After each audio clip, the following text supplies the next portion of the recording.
Hello.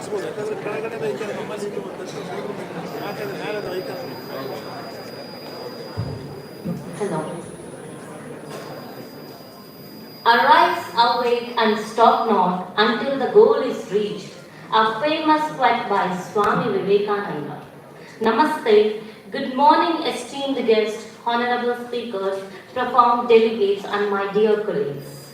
I am P. Swarna, Assistant Professor in English, and it's my absolute pleasure to extend a hearty welcome to all the participants for the first international conference on communication and signal processing, organized by Kishkinda University with a tagline of Advancing Knowledge and Transforming Lives, in association with Ballari Institute of Technology and Management.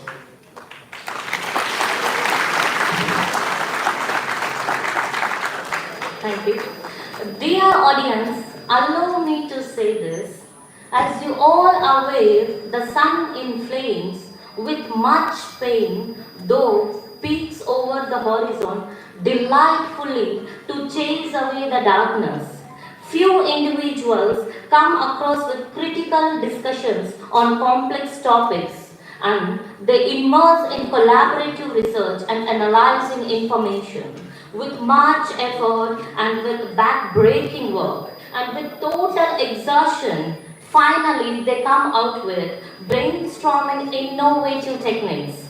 As there is a saying, to shine like the sun, one should be ready to be in flames like the sun. These scholars are proved it true, and we are blissful to be among with those galaxies of scholars today. We are gathered here to exchange ideas and open discussion on communication and signal processing. It is indeed a golden opportunity to enrich and enlighten ourselves. Without further ado, let us dive into our promising schedule. I request the distinguished guests to please proceed to the dais. Dr. Ajay Pratap, Professor from IIT Varanasi.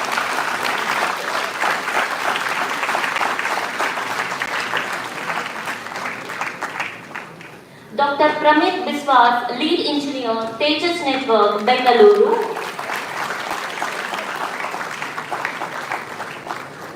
Dr. Yashwant Bhupal, Chancellor, Kishkinda University, Ballari. Mr. Y.J. Prithviraj Bhupal, Pro-Chancellor, Kishkinda University, Ballari. Dr. T. N. Nagabhushan, Vice Chancellor, Kishkinda University, Ballari. Dr. U. Irana, Registrar and Pro-Vice Chancellor, Kishkinda University, Ballari. Dr. V.C. Patil, Dean of FET and Chairperson of Electronics Computation Engineering, Kishkinda University, Ballari. Dr. Edavalli Basavaraj, Principal, Ballari Institute of Technological Management, Ballari. Dr. K. M. Sadyojata, Professor and HOD, Department of ECE, Ballari Institute of Technological Management.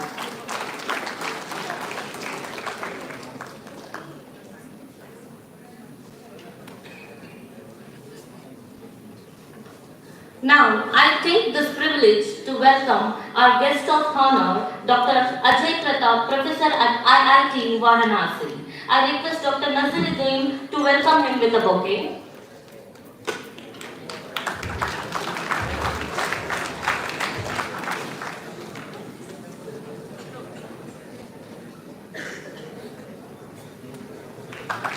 Welcome.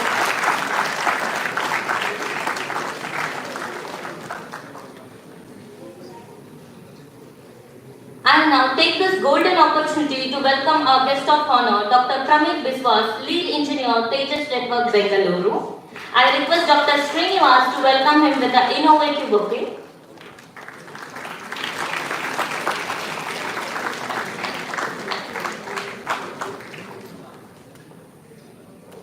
I take this pleasure to welcome our Honorable Chancellor, Dr. Yashwant Bhupal, Kishkinda University, Ballari. I request Dr. Amir Ahmed to welcome him with a bouquet.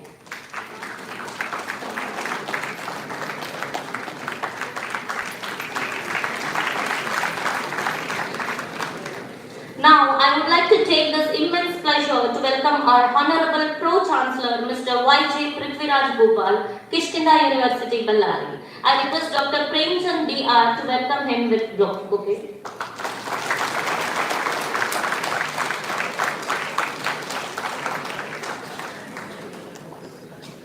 Now, I would like to take this pleasure to welcome our Vice Chancellor, Dr. T.N. Nagabhushan, Kishkinda University, Ballari. I request Dr. Kesari Hanuman to welcome him with a bouquet.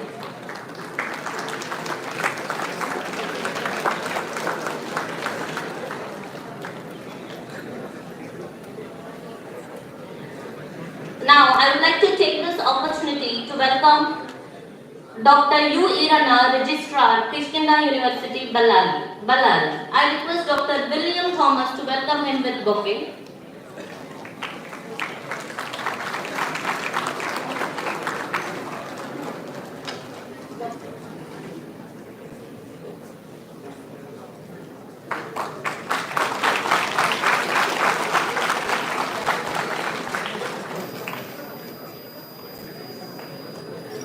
Now, I would like to take this immense pleasure to welcome Dr. V.C. Patil, Dean of FET and Chairperson of ECE, Kishkinda University, Ballari.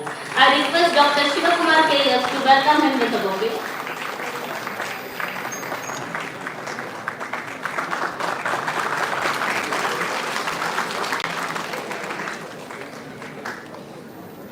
I take this opportunity to welcome Dr. Yedavalli Basavaraj, Principal, Ballari Institute of Technology and Management. I request Mr. Vannur Swami to welcome him with a bouquet.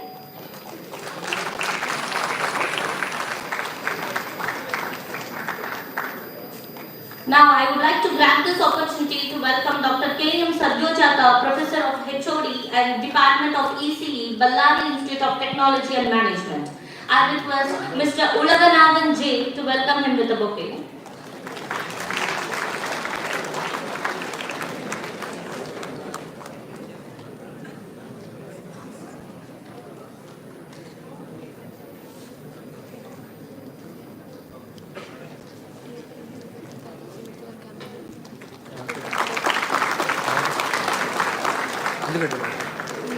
Yes, now our stage looks complete. Before we begin the program, the only way to connect with the higher power, seek His blessings, guidance and wisdom is prayer. I would like to call Miss Maunavi for a prayer song.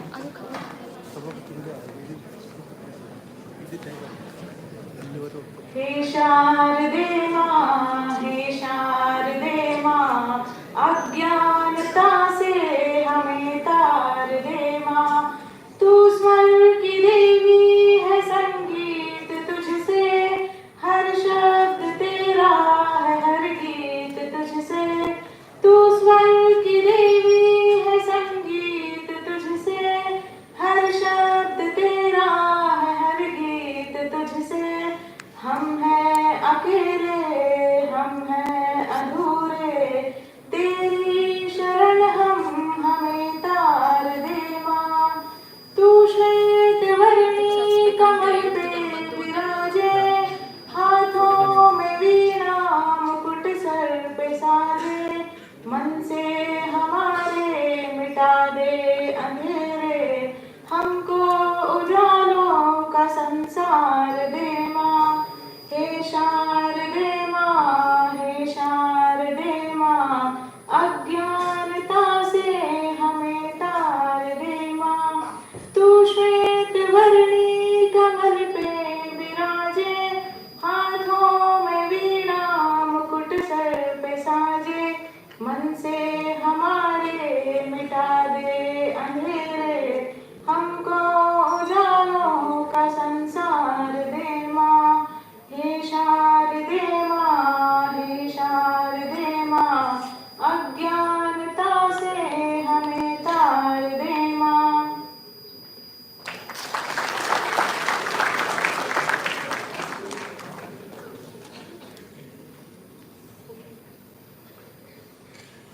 It was truly soothing to ears. Thank you, Ms. Maunavi. Now, I would like to call Dr. K.M. Sadyojata, Professor and HOD, Department of ECE, Ballari Institute of Technology and Management, for welcome speech.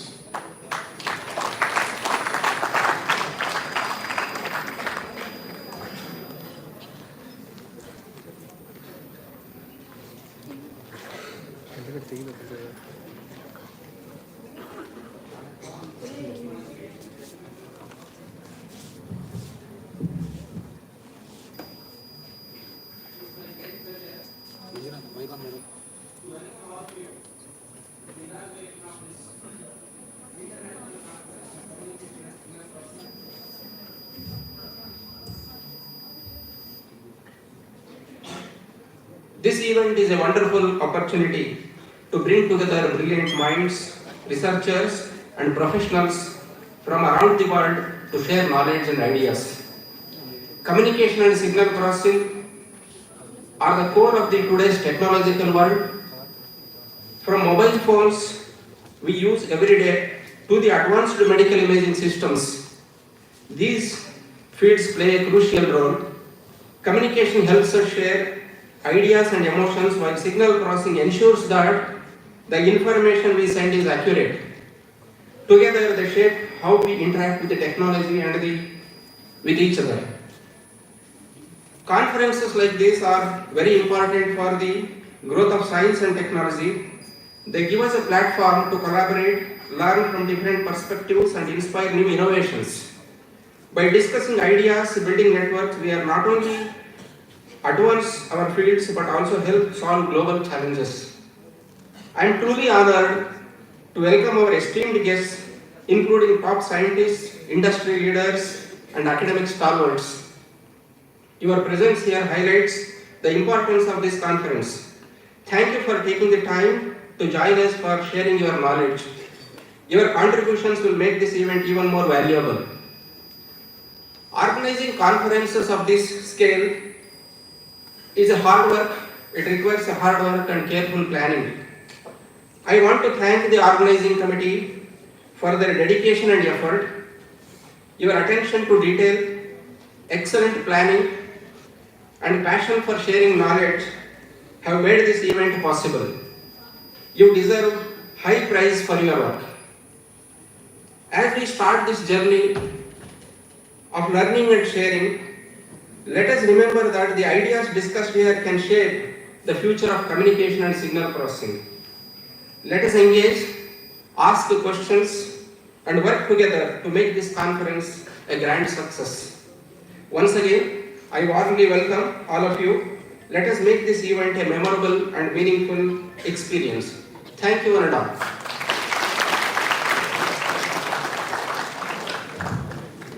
Thank you, sir. We are about to commence our event by lightening the lamp of wisdom and knowledge. This is a symbol of dispelling darkness and igniting our thoughts. It's my honor to invite all the dignitaries on the stage to light the lamp.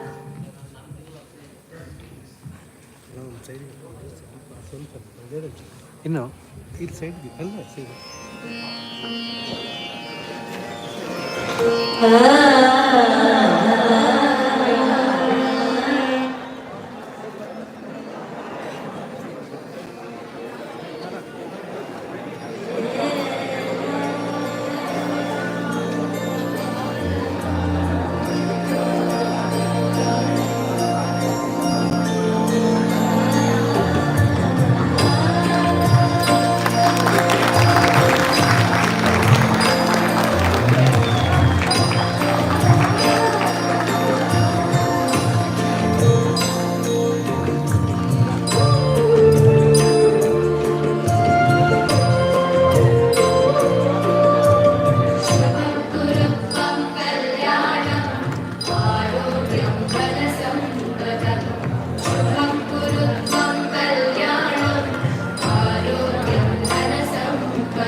Now, I request Dr. Abdul Latif Harun, PS, Associate Professor, ECE, Ballari Institute of Technology and Management, to speak few words about the conference.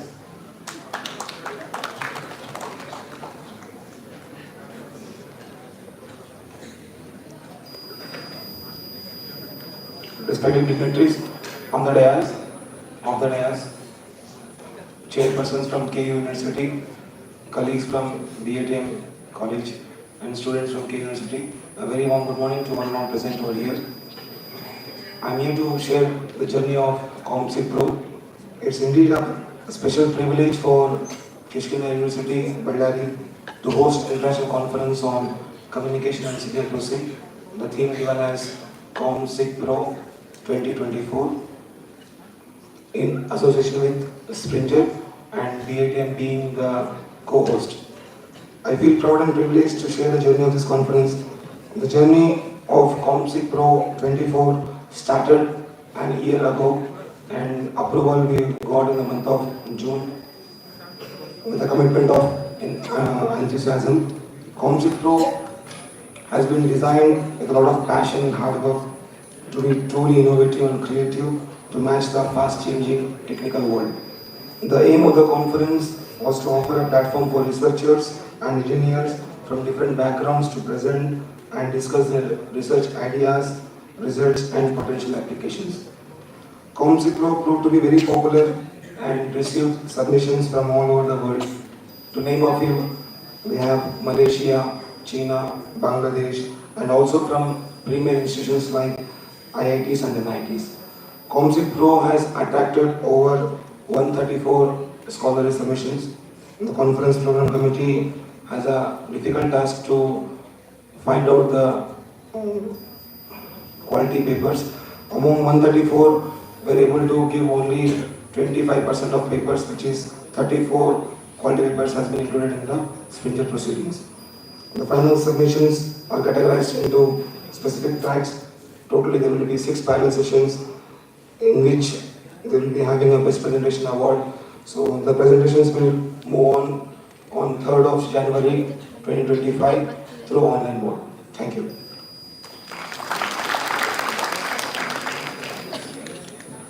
Thank you, sir. Now I request the dignitaries on the dais for the release of conference proceeding.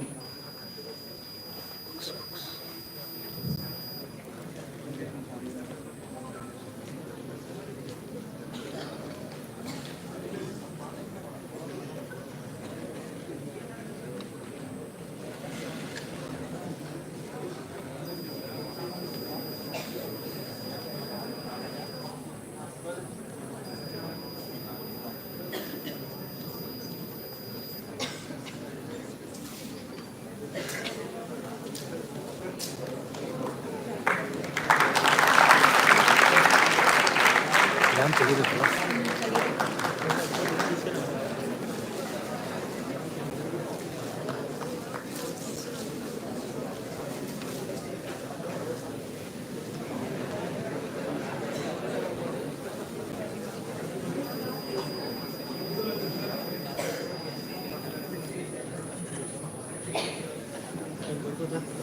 Okay sir ಸ್ವಲ್ಪ ಈ ಕಡೆ sir ಸ್ವಲ್ಪ ಈ ಕಡೆ ಸ್ವಲ್ಪ ಈ ಕಡೆ right side ಸ್ವಲ್ಪ ಈ ಕಡೆ ಬನ್ನಿ.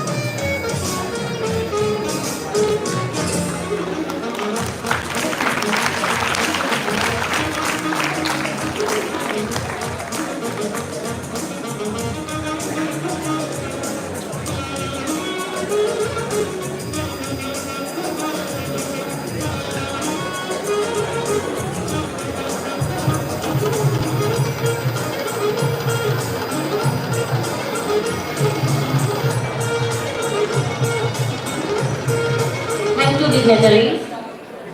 Now, I would like to introduce Dr. Pramit Biswas. He received his PhD degree from the Indian Institute of Technology, Patna, India in 2021. During his PhD tenure, he was visiting scholar at the G.S. Sanyal School of Telecommunications at the Indian Institute of Technology, Kharagpur, West Bengal, India. Currently, he is a senior member technical staff at Sankhya Labs, Tejas Networks, India. His research interests span a wide range of topics including multi-objective optimization, machine learning, O-RAN compilers, cost and energy efficient network design and operation, wireless optical access networks, software-defined networks, fuzzy systems and quantum optimization. Dr. Biswas was awarded the prestigious Vishveshwaraya PhD Fellowship for his doctoral research and the MHRD Gates Scholarship for his master's degree. We are proud to have him with us today.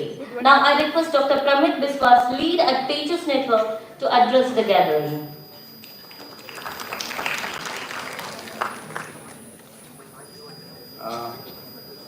Good morning, everyone. It's a great pleasure to be here at Comsigpro. So this is a research publication and where you publish your hard-working results and the topic you face problem. I hope all the students, faculty members, and all the research persons who face problem, difficulties in the communication and signal processing areas, they put their efforts to make life easier for the future generations. And I hope from this conference you get some insights where are the actual problems are and where you can put your efforts in the coming years. Uh, with this, I thank you, all the organizing members for inviting me, and I hope you have a great conference. Thank you.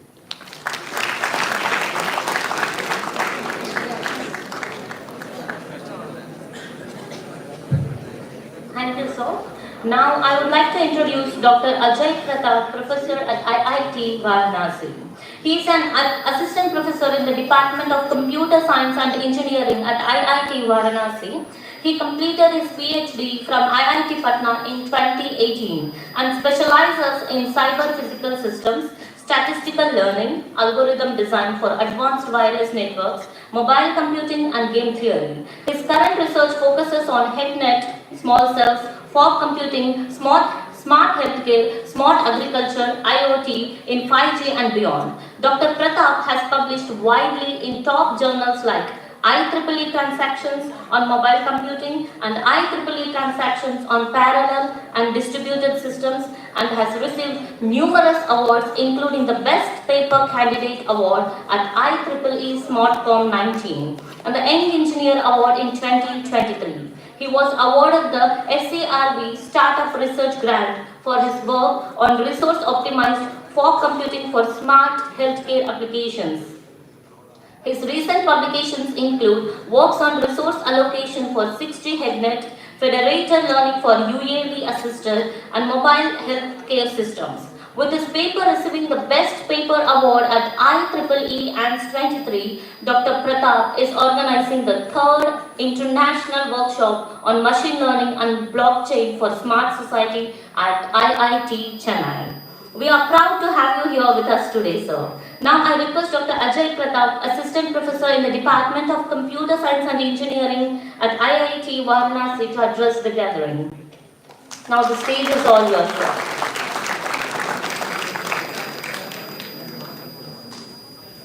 Thank you, everyone. Thank you so much. I would like to thank respected Chancellor, Dr.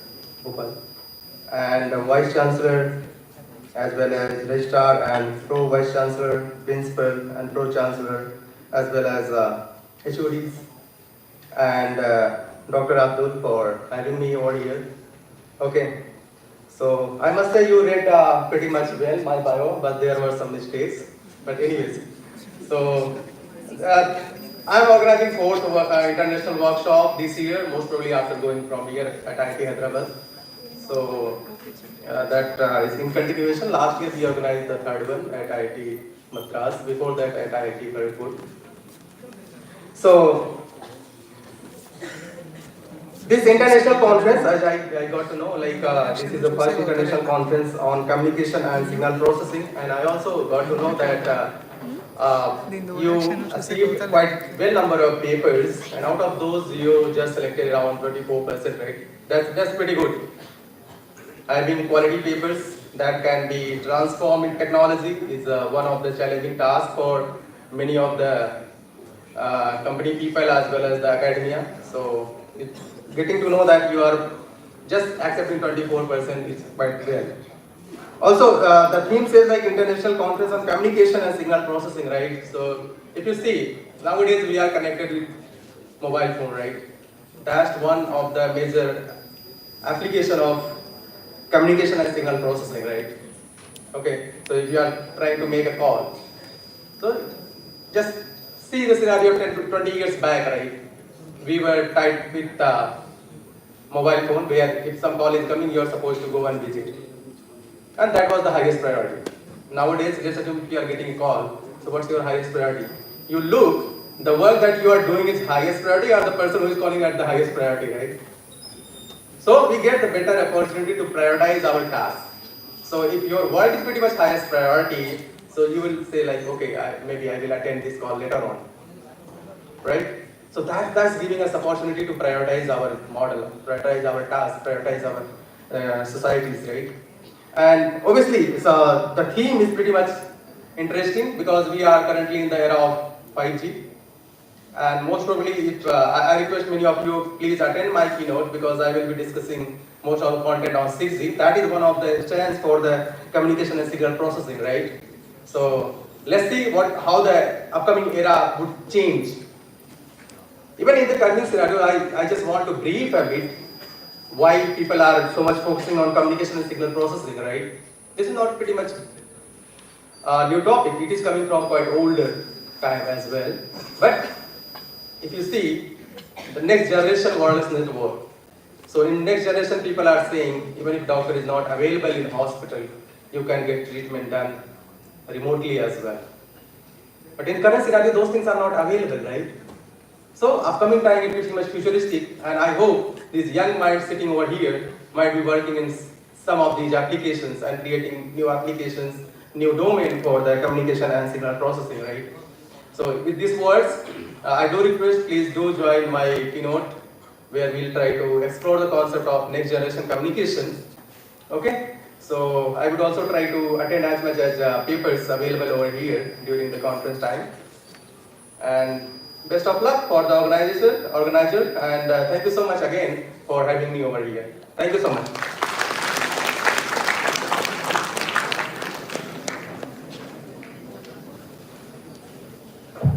Thank you, sir.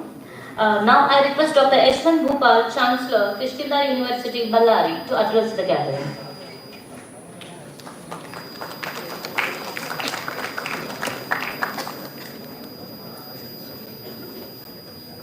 Good morning.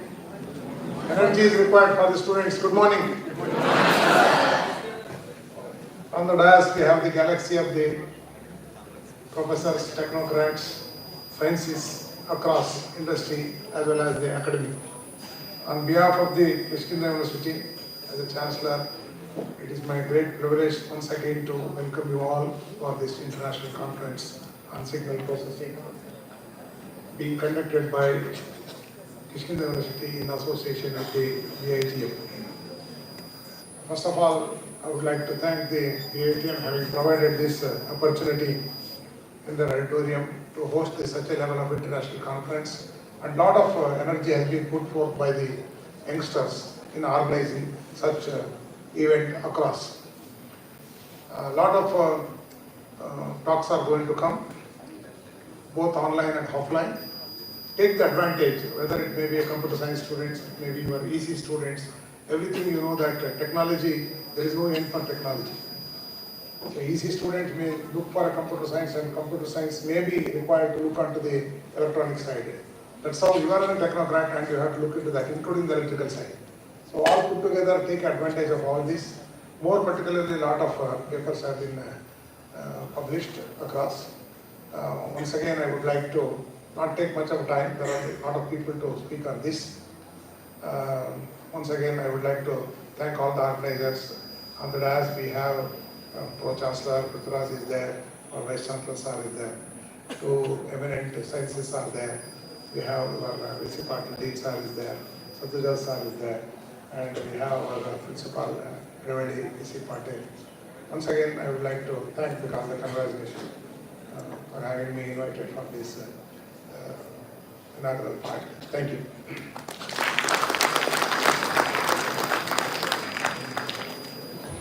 Thank you, sir.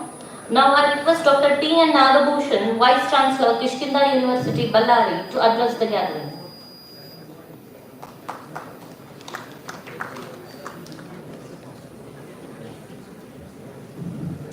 Very good morning to all of you.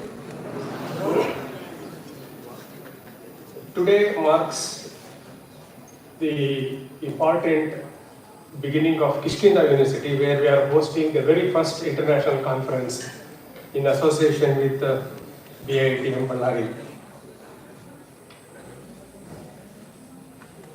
the students have a lot of things to carry here because the theme is signals and communications, signal processing and communications.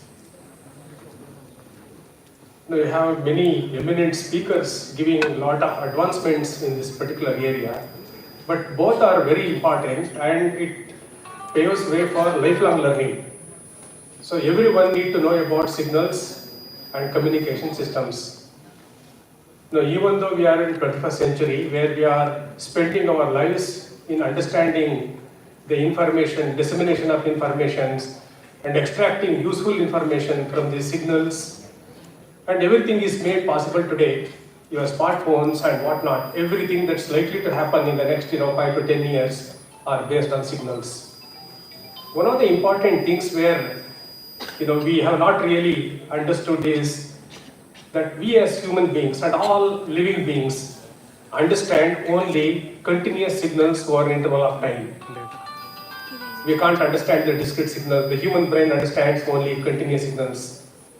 That means I am speaking, all of you are listening, it's an audio signal, right? And the speed of this 300 meters per second.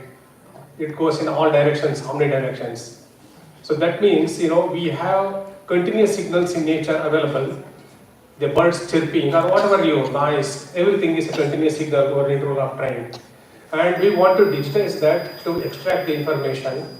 The digitization should be as approximately correct as possible to the continuous signal. And we do so much of information extraction, and this information is being communicated across in the media.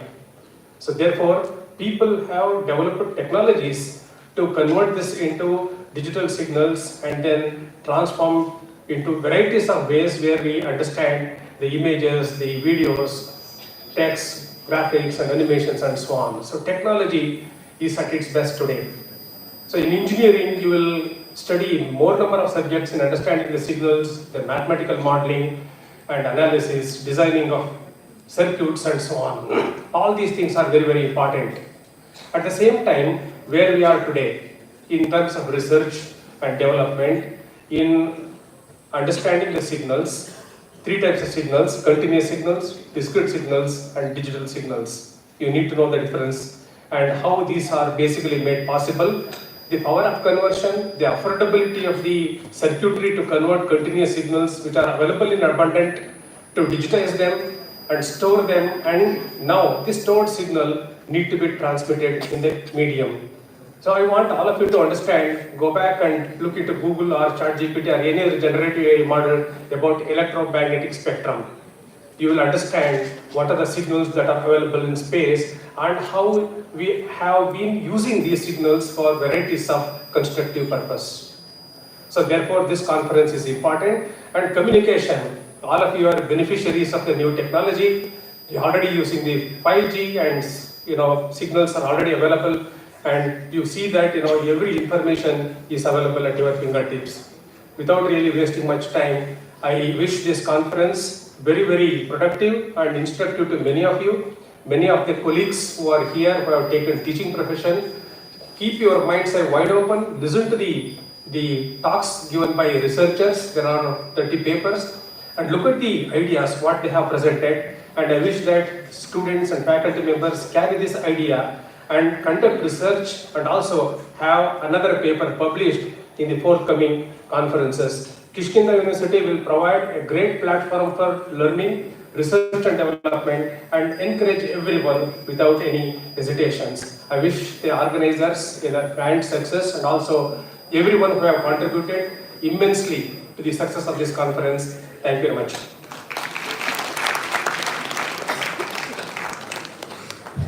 Thank you, sir. Now I request Dr. U. Irana, Registrar and Pro Vice Chancellor, Kishkinda University, Ballari, to address the gathering.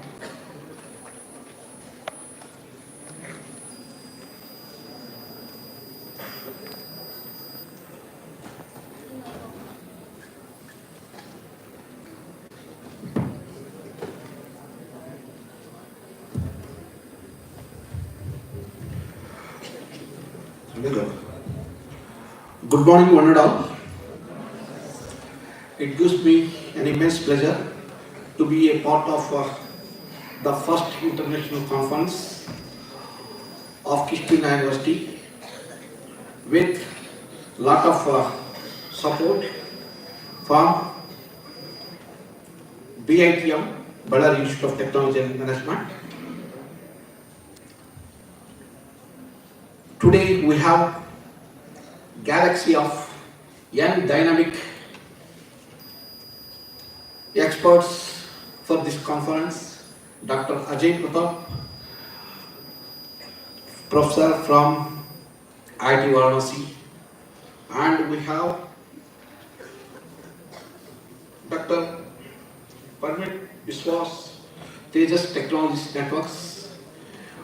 We have a combination of the experts from the industry and academy and respected Chancellor Dr. Shwal Bhupal, Pro Chancellor Prithviraj, and our Honorable Vice Chancellor Dr. T.M. Nagbhushan, and my colleagues Dr. V.C. Patil, Dean, Faculty of Engineering and Technology of the Kishkina University, Dr. Ravalli Baswaras, Principal, BITM Ballari, and my another Professor Dr. K.M. Siddhartha, Professor and HOD of EC Department of BITM.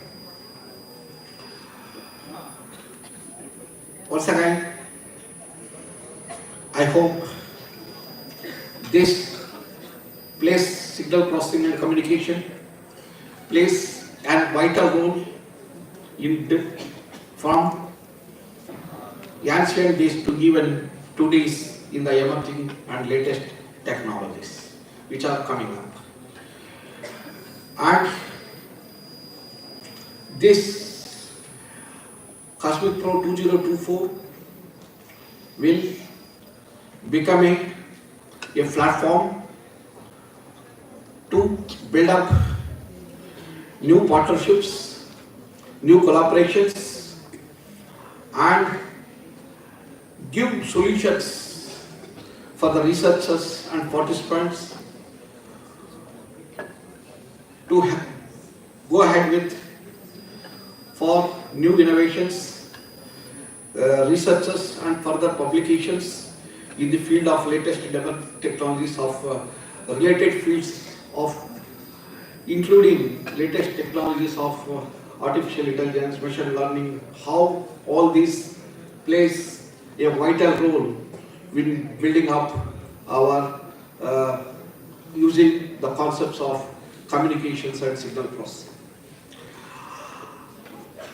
I wish all the participants in success and have good takeaways from this conference, and this becomes a strong platform for all the researchers to take the challenges and go ahead with new innovations to solve the real-time complex engineering problems which are arising in the latest technologies. Once again, I wish a grand success for this conference. Once again, I would like to thank all the organizing committee who are involved directly and indirectly to extend my heartfelt thanks for making this conference a grand success. Thank you very much.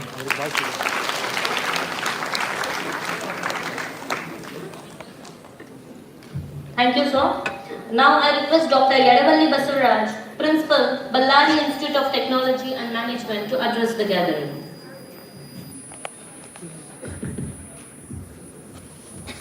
Namaskar, everyone.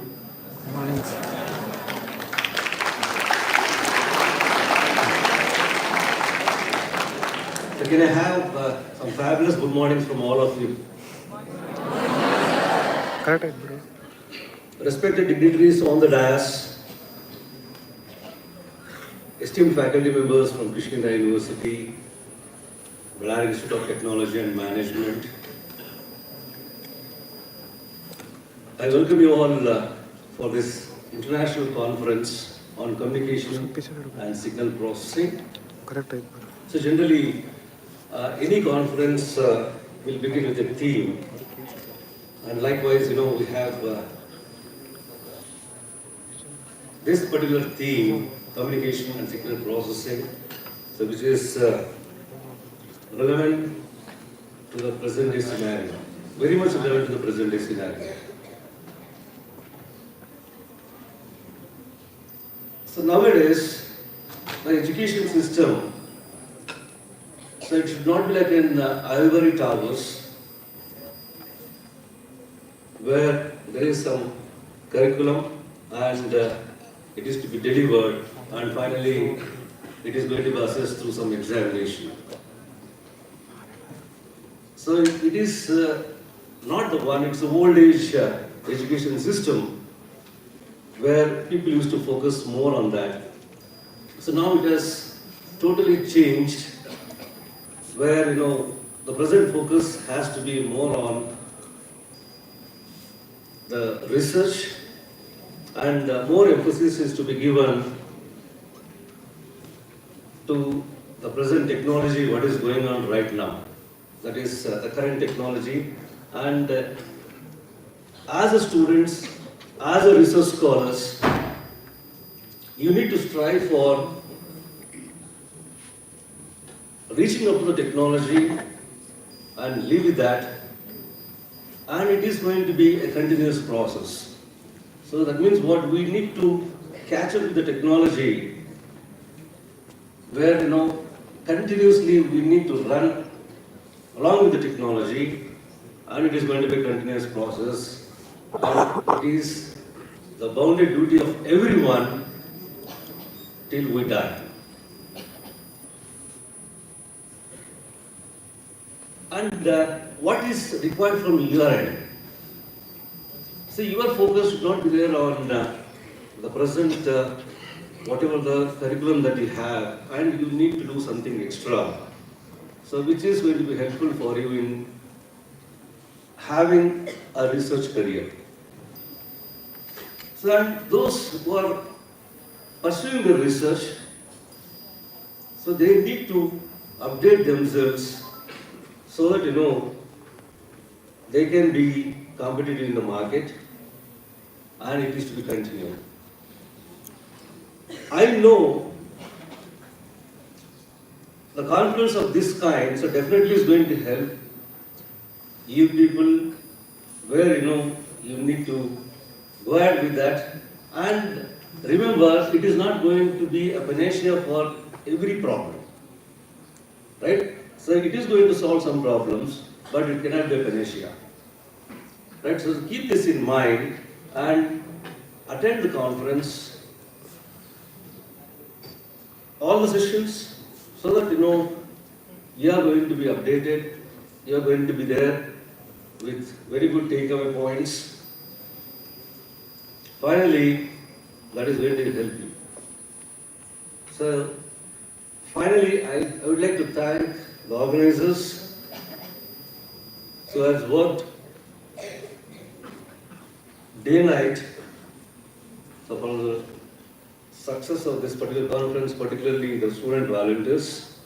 So I thank you all. Thank you for the opportunity. Thank you. Jai Hind.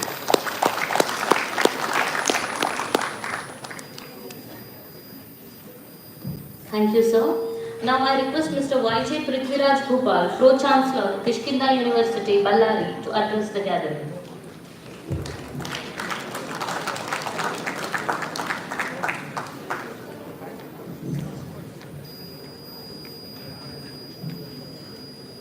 Respected dignitaries on the dais, off the dais, students, the research scholars, the organizers. So in behalf of me, I wish you a very happy new year, and I hope you have a great year ahead with a lot of learnings and success. So let's give a big round of applause for all this, so that we embrace this new year with a good challenge and with a positive mindset. Kishkinda University, which we started in the year 2023, within a short span, the second batch of Kishkinda University has joined. We have grown from 0 to 1250 students in a short span of just 16 months. So this indicates the trust that is put on to us by the society, and we are doing a fantastic work in also the area of research. Within a short period, we already have 35 research scholars who have joined our university and are pursuing research from computer science, electronics, electrical electronics, engineering, physics, chemistry, mathematics, and in the area of commerce and management. Dear students, when the invitation came to me about this conference, and everybody used the word research, I was just thinking about it. What is this definition of research? To make it very simple for all the students who are here, according to me, the research is basically 3 I's. I for intelligence, like that. The 3 I. The first I is, research according to me is equal to, first I is equal to 3 I's. The first I is improvement. You have something, can you make it better? Can you make it more efficient? That is called improvement. The second I is invention, or something basically you invent, you create new thing. The third I is innovation. Already it is there, you try to do it in a different manner. I rather reorder it once again. The first I is improvement, the second I is innovation, the third I is invention. This is basically a research definition for me. If you are able to address the problems, either to improve or either to ensure that you innovate or you invent, then the fulfillment of research should be fully fulfilled. Because according to me, research should be an applied research. It should improve the lives of people and also, in particular, make more efficient. The best example I can give you, since we are talking about the communication, signal and processing, everybody uses a mobile phone, correct? Everybody uses a mobile phone. When we were there, it was 2G, correct? Then it became 3G, then it became 4G, then it became 5G today.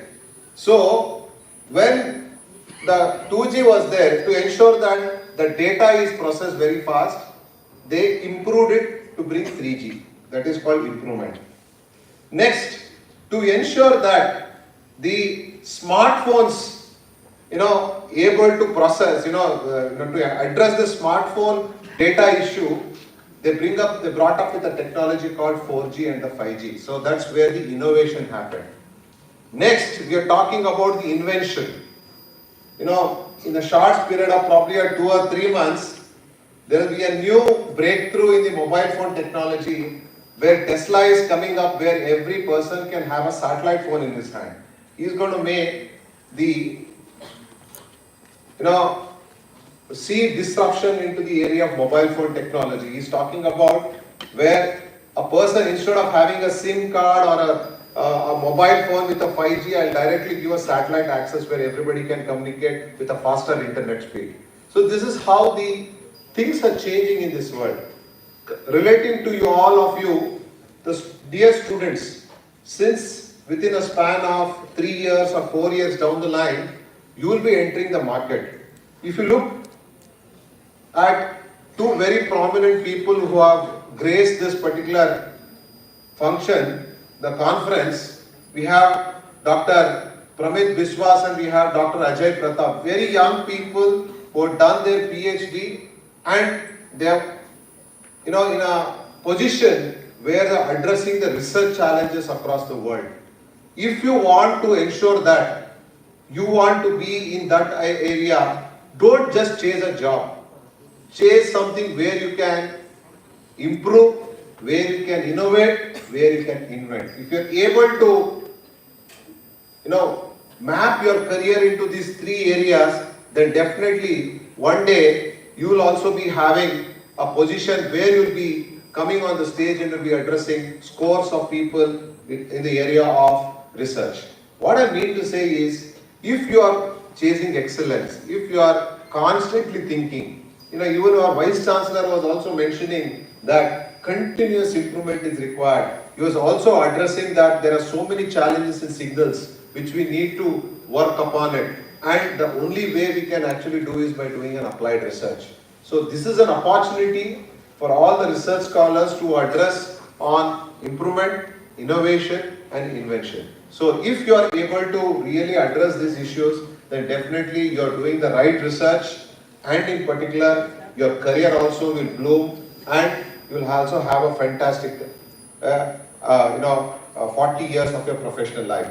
To give you an example, since you are all in the first year and the second year, I'm very proud to say that our current Ballari Institute of Technology and Management, which is our institution, which is growing in leaps and bounds, our students are able to crack in the work as a research associate or as a position as a research engineer in top companies such as ServiceNow, Microsoft, even in Just Pay and even in Autodesk. You will not believe the final year students of BITM are able to crack with a package of 35 lakhs, 40 lakhs and even 50 lakhs. What I mean to say is, and those students are the students who are constantly saying that I don't want to just address a small part of an engineering problem. I want to work in the research area, the bigger problem, the bigger issues. If you are able to aim big, obviously your salary package also will definitely increase. So this is the message across to all of you. The research is very simple, but improvement, innovations and invention. If you are able to do that, then automatically you become a good research scholar. Thank you and have a great day. Thank you, sir. I hope new researchers will follow improvement, innovation and invention. Thank you for your valuable perspective. Now I request Dr. Naziruddin to deliver oath of thanks. Good morning, everyone. Honorable eminent guests, esteemed keynote speakers, distinguished delegates, respected deans, HODs, faculty members, dear participants and students. It's honor to deliver the vote of thanks on behalf of organizing committee for this first international conference on communication and signal processing, Comsigpro 2024.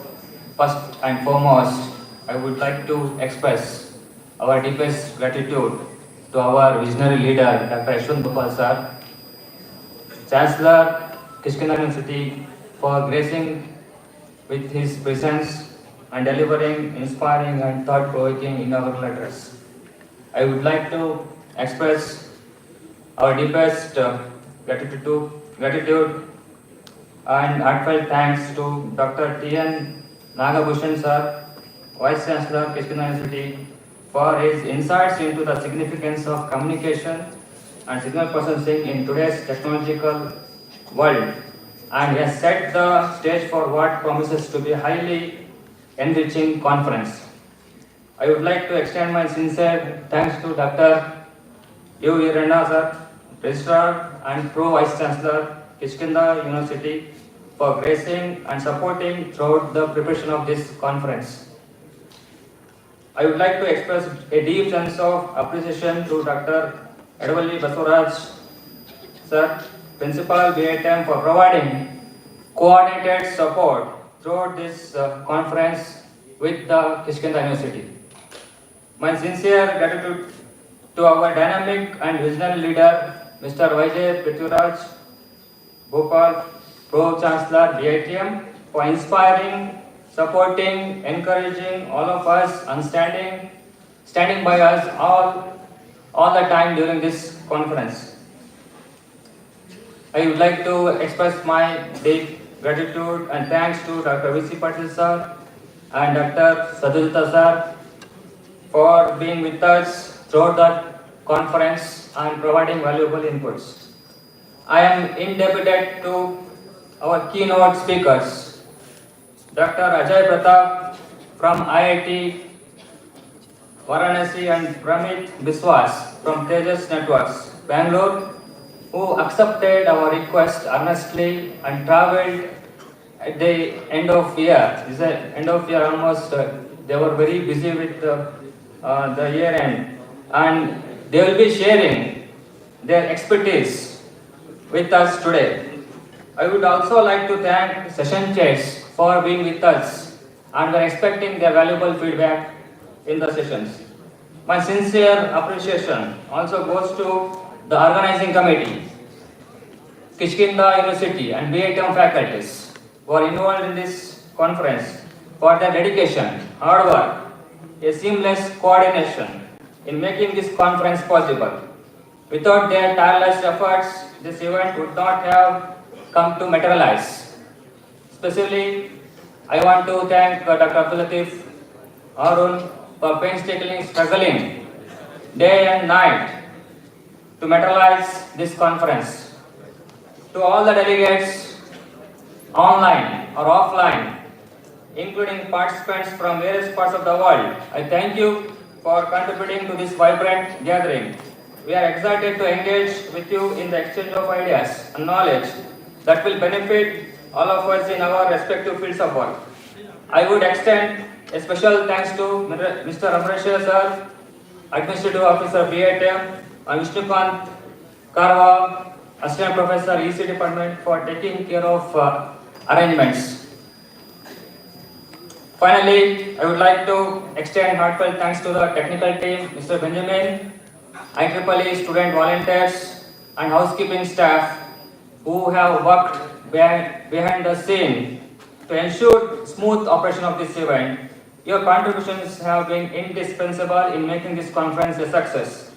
As we embark on the 2 days of presentations, discussions, and networking, I hope that this conference will serve as a platform for groundbreaking research and collaborations in the field of communication and signal processing. Once again, thank you all for the participation and support. We look forward to a productive and successful conference. Thank you. So, I request now dignitaries to felicitate our esteemed keynote speakers. Please, volunteers, come forward and make arrangements.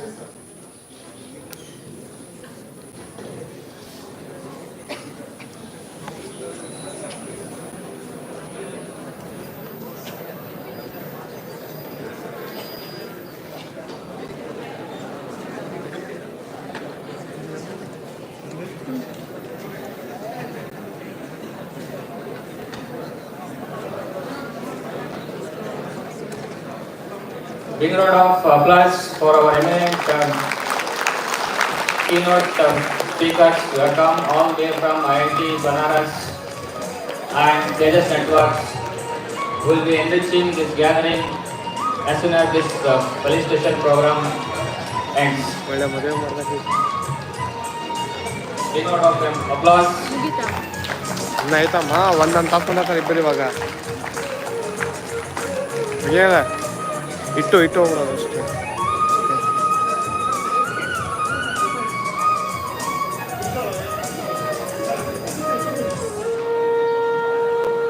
I request the audience to stay back. In short period, we are going to start keynote addresses. Please interact with the keynote speakers.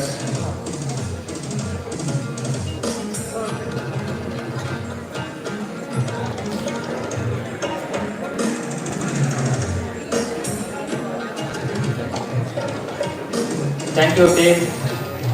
Thank you, dignitaries.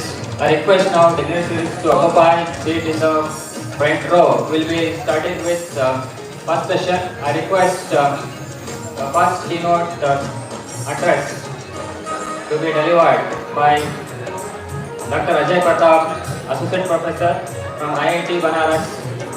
I request dignitaries, please occupy seat in the first row.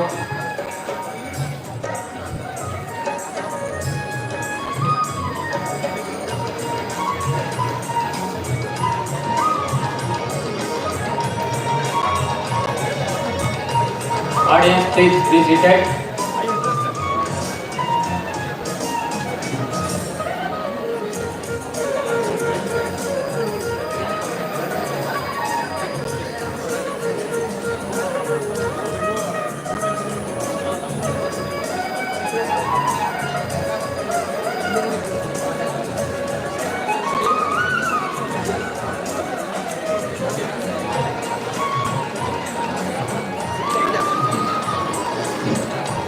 So in 1 minute we'll be starting the presentation. Keynote address will be there. I request all of you to stay back. Please interact with the speaker who has come all the way from IIT Banaras. These opportunities will come very rarely. I request you to utilize them, network with them, interact. So it's a good opportunity for everybody.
I request all the audience to please be seated. We'll be starting in a minute. Students, I request you all to please be seated. We have keynotes now. Hello, you are not students.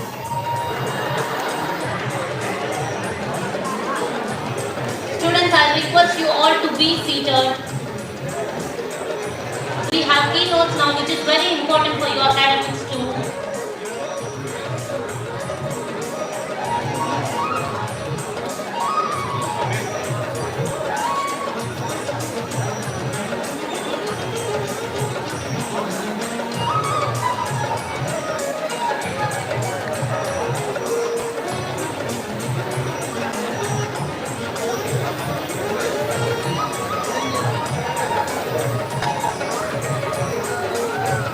ಇರ್ತೆ ಓಕೆಯಾ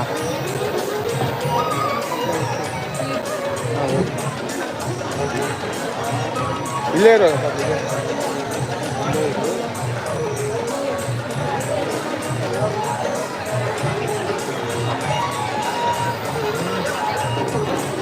Hello?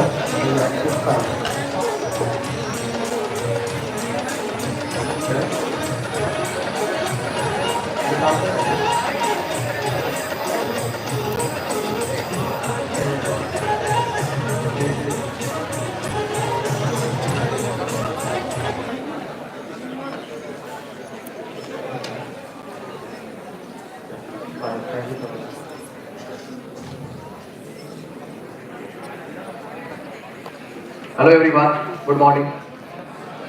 Yeah, once again, I think, okay. Thank you so much for being over here. So, as this particular theme says, like communication, right? So communication, other part. So before digging in this particular order, so communication means we all are connected somehow, right? Signal processing. If I am able to say something, you are able to listen something, right? So this is happening due to the communication part, right? Okay. So as this particular theme aligns communication, so I would like to discuss some concept of upcoming generation, where I am going to denote future of 6G. We'll be talking about real world applications and cutting edge technology. So what is 6G? And I think it would be quite easy for us if we go through any particular instances, right? So we have used 2G, we have used 3G, we are using 4G, and we are also using 5G as well. But in upcoming time, we are saying like this particular theme will not be sufficient enough for this kind of application. So most probably we need another dimension in this current evolution, and that evolution is going to have 6G. Okay, so let us see what are the future behind it and what are the real world applications, right? So these are themes that I am going to follow for this particular discussion. Most probably I will give high level view followed by our work. So whatever we have done and whatever my student has done, that part I will like to discuss with you. So let's see around these domains. So before starting what is 6G, so let us see the scenario, why do we need it? What's the need of going to another dimension? Okay, so in the current scenario, a lot of applications we are able to deal with our current available bandwidth in our mobile phone, in our Wi-Fi. But I can tell you the 1,000 examples where our current system is not sufficient enough. For example, let's assume you are traveling by aeroplane. You are in the aeroplane. So is it feasible to make a video call being in aeroplane right now? Not feasible, right? But many airlines generally to give facilities so that you can send messages, you can send small text messages, right? That was similar scenario when we come up with the 2G model, right? GSM scenario when we were able to send messages, right? At that time I can recall we started with BSNL SIMs and they were giving certain messages free in a day. The same thing is happening in the current scenario if you are going through the aeroplane or something, right? So they provide satellite communication, but those satellite communication are not sufficient enough so that you can make video call, you can make audio call to your beloved one. So you can see the one scenario. Second scenario, we are saying like, can we access everything remotely? Let's talk about the smart healthcare part or remote health monitoring part or the village domain where it is not feasible. There are key villages, like if you talk about particularly northeast region, they are still in disconnection mode, right? Facility is not pretty much available, either due to the lack of infrastructure or due to the unawareness. So we are saying the upcoming time can give us flexibility so that everything can be connected all together. As with help of different notion, maybe we'll talk about the satellite communication, we'll talk about other domains, right? So there are many other applications which is not feasible. Application like augmented reality, virtual reality, or application like real-time health monitoring in a rural area or villager areas. So those things are still missing out. I can give you another example. Let's say during COVID-19, what was the scenario? The scenario was like we all were packed inside the room. The only thing was for entertainment, our TV or our mobile phone. Right? So in current scenario, what facility we are getting? Even if you want to, there was no facility to go in concert or some part, right? The reason was it was not allowed.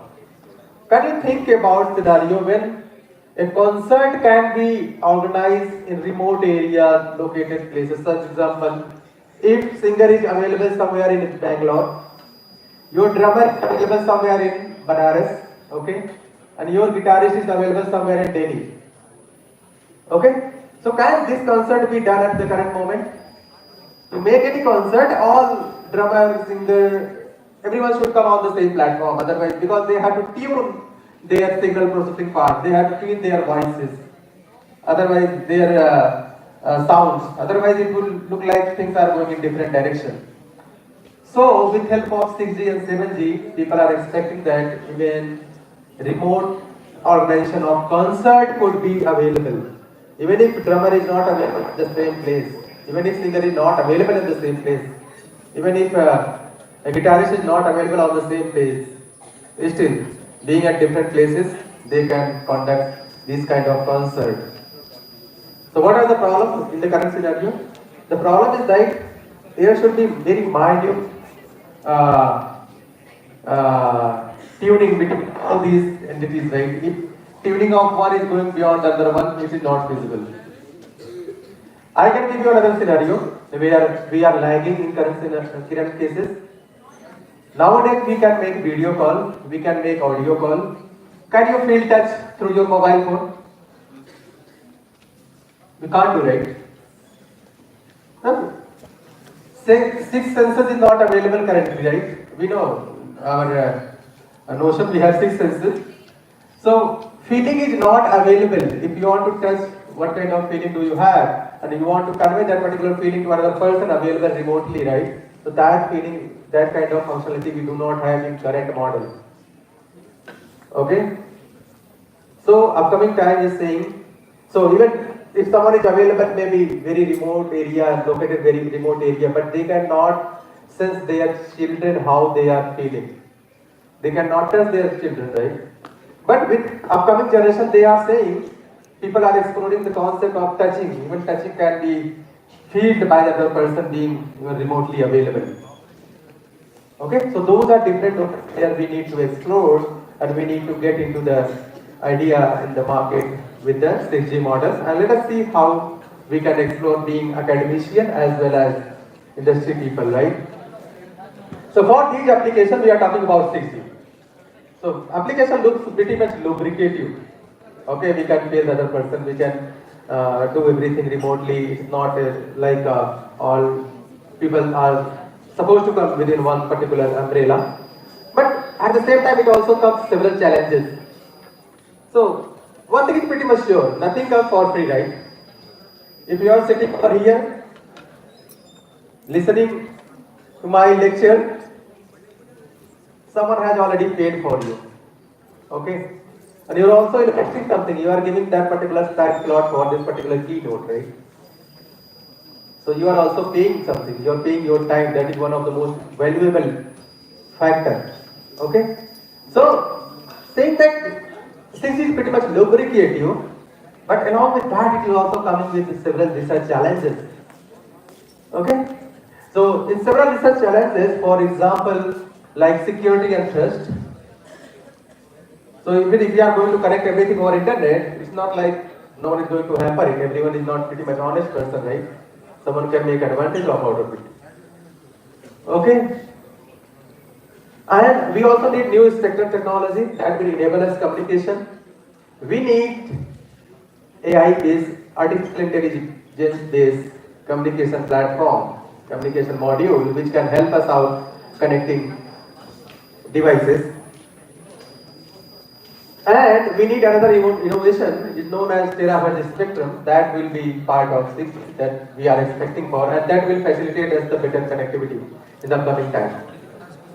Obviously, ultra low latency we are feeling for, that can be part of it, and that will enable several kind of applications that currently is not available due to the bandwidth constraint, due to latency constraint, other functionalities, right? That is going to be part of 6G. So, before coming to this one, let me just give a very brief idea like how we evolved toward the 6G. So we started 1980s, right? So I must say like at least these students were not being born at that particular time, right? Even I was not being born. So in 1980s, someone created 1G, and they were trying to come with some kbps data. Okay, 1980, and after that in 2G comes in 1990. Likewise, where we had facility to send some text messages, and then in 2000, like 3G, where we have certain module texting and messaging, and then 4G. I think many of us have used it. Then we have facility was phone, and this phone becomes smarter enough to send the messages, internet access, videos, mobile broadband. And by 2020, we are enjoying 5G scenario where it is not just voices, it is not just making video calls, audio calls. We are also trying to connect other entities, for example, robots, and many more Internet of Things available devices, right? In the upcoming time, we are saying currently whatever is happening, everything is happening on terrestrial domain, right? If I say terrestrial domain, you can say on the ground level. But in 6G, we are going to get connected over satellite. Okay, so it doesn't matter where you are, either inside 10 feet down the water or 1,000 kilometers above the earth, you will be connected to. So I just told the example, right? So currently if you are going on the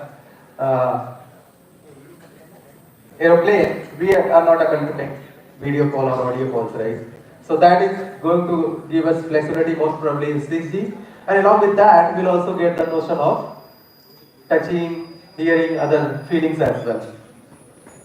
So yeah, so that's the notion of upcoming time, and that is also possible with help of coming new model.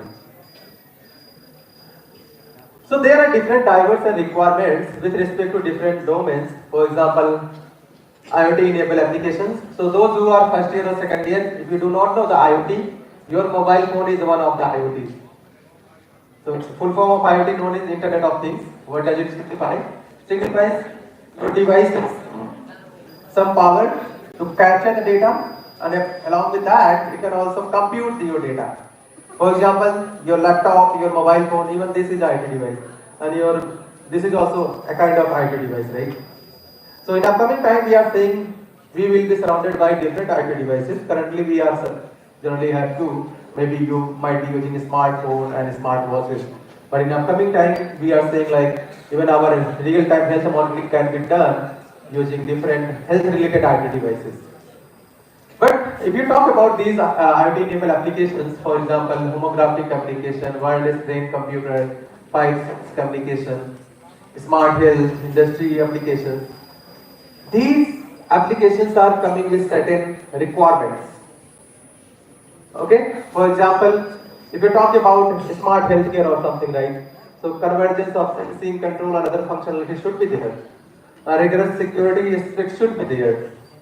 So these are different kind of requirements, and these requirements are limiting our current available 5G to be proper applications.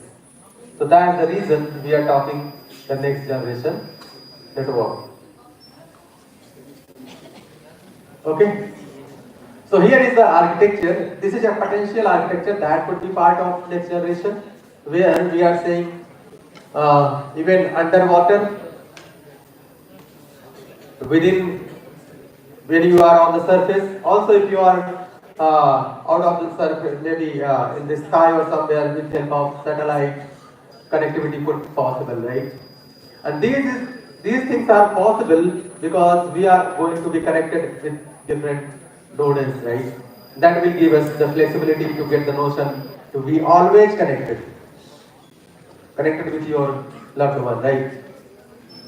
In current scenario, if you talk about the real-time applications, where connectivity is one of the biggest challenges for the novel people, right? If they go for the job, so it's pretty bit difficult also. Once this satellite, so people might ask question, why satellite communication is not available in the current scenario? So we have satellite connectivity, right? But those satellite signals are not good enough to give us the QoS quality of services, required quality of service, which is supposed to be good enough for different kind of applications. So being researchers, it's our responsibility to extend them, right? So in upcoming time, we are saying our satellite network will be good enough so that it can give flexibility to be connected regardless of which particular place you currently are in. Also, like requirement for the technology, like high efficiency we need, seamless integration, innovation, accurate indoor, high density. So these are different main requirements which is going to be fulfilled by the upcoming time with the 6G. Where with help of, from now onwards most probably I will be talking some jargons related to 6G. So maybe if we talk about dynamic spectrum allocation, like how you are going to allocate resources, if you are not aware of a spectrum or something, you can say how you are going to allocate required resources. Then network slicing part, intelligent antenna, big data analytics, high capacity backhaul, and these models will be enabled with radar technology or satellite-based technology, with mobile technology, seamless integration of wireless information, integration, sensing communication, quantum communication, terahertz-based, artificial intelligence, softwareization.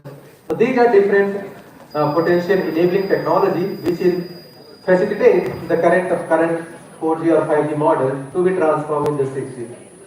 Okay. So here is a roadmap. I don't know why something I have written over here, even this is not coming out. The roadmap says like how things are changing from 2018 to expected by 2030. So if you just be a bit careful, whatever technology is coming in the market, that like if I say talk about technology in terms of 4G or 5G, so that generally sustain for 10 years. After 10 years, most probably technology is being replaced by the next generation technology. So being a student, you are also supposed to be technology oriented. Otherwise, some kind of AI tool might replace your job. If any job or any kind of technology give a fixed pattern, then there is no particular innovation. Okay, if activity becomes fixed, then that particular activity will be replaced by some robot or some AI tool. So to get evolved, to get the more intrinsic and be in the rhythm of market, we should be good enough to train ourselves with the current technology, and also the technology are going to be in the market for next 10 years or 20 years. Similarly, here you can see this escalator was transformed in 2018, how 6G is going to take the market by 2030. Okay, and different organizations, for example, 3GDP, WRC, all these organizations are currently working this particular domain drastically, apart from the IITs, ISC Bangalore and IIT Madras, all those institutes. Along with institutes, there are many industries and many organizations who are particularly focusing on this particular model. Okay, so by now I think you might be pretty much aware what is need of this IoT, this 6G model. Okay, you agree or not? We need 6G? Now let us see the challenges, right? As I said, nothing comes for free, right? Okay. So here are different challenges that we are supposed to know. And from now onwards, whatever I am going to discuss is our innovation. Our innovation in the sense, these innovations are done by my BTech, MTech, PhD students as well as in collaboration with me. And whatever I am going to discuss, most probably you can get in terms of papers. And paper, I will show you the references which you can download, and also if you are willing enough, you can take these slides as well. So I have been informed that this particular branch students might be from first year, second year, third year, fourth year. So I'm saying like if you are not able to understand the jargon which I'm going to tell in the next subsequent slides, no need to worry on it, because to develop some innovation, to develop such kind of model needs a lot of math behind it, a lot of artificial intelligence enabled model, lot of algorithm behind it, right? It looks pretty much fancy, okay, we can get the notion. Have you ever thought of how your mobile gets connected to another person whom you are calling with? Just think about it, right? If you are, let's assume you are going to dial some numbers on your mobile phone. Have you ever thought how 1000 kilometers away person is able to respond your mobile phone within microseconds or seconds? But in the backend, a lot of algorithms work. A lot of modeling works. Have you ever thought of if you are roaming from one place to another place by car or by train, still you are able to get connected with your loved one whom you are talking to? So there are a lot of handover related algorithms work. Lot of intelligent related algorithms work, which makes your life easier. Have you ever thought of how many sensors do you have in your mobile phone? Any guess? How many sensors do you have in your mobile phone? Nowadays we are all using smartphones, right? Any guesses? Come on, student. Let's not make it normal class, right? See, I am not here to teach you, right? I am here to make some curiosity in your mind so that you can think about it. So have you thought of how many sensors do you have in your mobile phone? At least you can set touch sensor, right? One. What else? wireless sensor. So if you just scroll it out, you might be wondering your sensor has more than 15, your mobile phone has more than 15 sensors.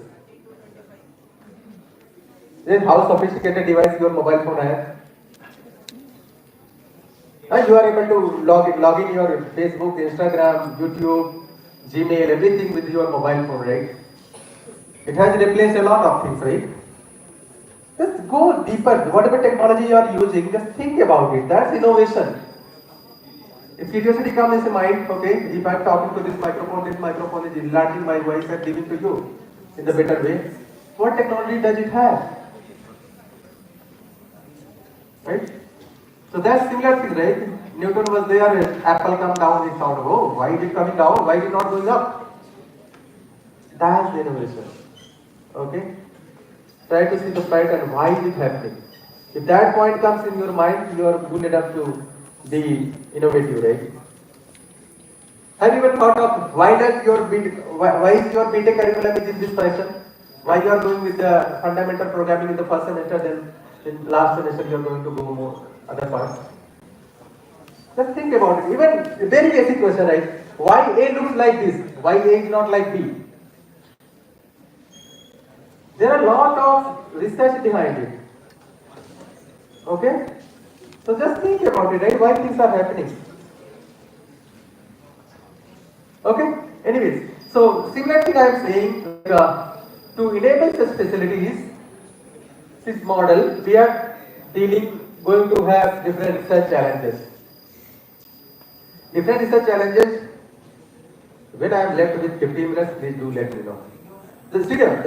What is biggest problem with professor? No, this is not time. They don't know how to start. And once they started, they don't know how to stop. Stopping them is very difficult problem, right? So please stop me if you have at least 15 minutes so that I can be a bit quicker. So that's the biggest problem with professor, right? And I think this might be one of the major concern for students as well.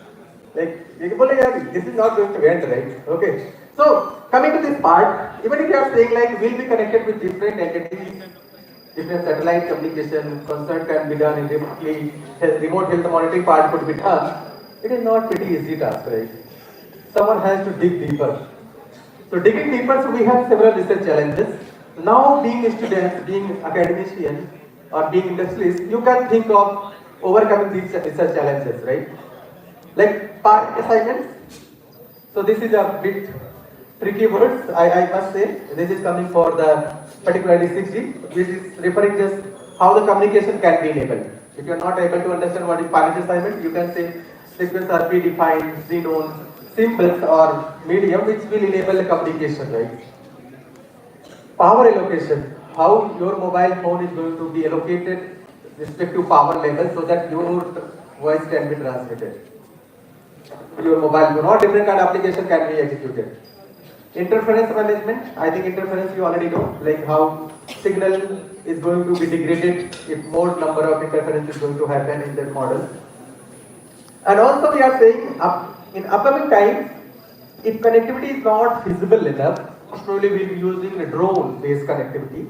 Let's assume what used to happen in the area where connectivity is not available. We are saying in upcoming time, most probably UAV based connectivity could be facilitated. We can make our UAV a small base station that can go in the domain where connectivity is not available and it can perform the task. And device-to-device communication. Device-to-device communication is nothing. In simple terms, you can say, if you are going to connect your mobile phone with another mobile phone over Bluetooth, okay, that kind of connectivity is known as device-to-device connectivity. But here we are not talking about Bluetooth. Bluetooth is unlicensed band. Here we are saying licensed band. For example, I can give very nice example right now. Let's assume Dr. Pramit is sitting over here. I just want to make a him call. So what could be happening? First, my mobile phone will send signal to the base station or tower. Then the tower will transmit signal to the Dr. Pramit's mobile phone. Okay? See, even if we are within the proximity range, right? I know he is sitting over here. Why my mobile phone directly can't communicate with his mobile phone? Even if somebody is available next room, that is possible, right? So that's processing, that particular model is going to be part of 6G, where two devices can communicate with each other if they are within the proximity range. Proximity range may be 10 meters, 20 meters, 50 meters or something, right? Security, obviously security is a research challenge. Reliability. So what kind of reliability we are going to get with these models? And apart from that, so such kind of models should may be there, where currently we have base station. You can see this is the base station. Does it work? It doesn't work, right? So here you can see the tower, right? Tower is in the technical term generally we used to say base station. And there are different drones. They available. Drones are providing connectivity part where this facility is not available, or to strengthen the bandwidth, to strengthen the communication link. Okay, so such heterogeneous model could be there, and here D2D pair could also communicate with each other, right? Without going signal to the base station, then forwarding to this one. So because of this model, we are coming with different models. So being academician, we look around these research challenges. So I can say one thing pretty much clear.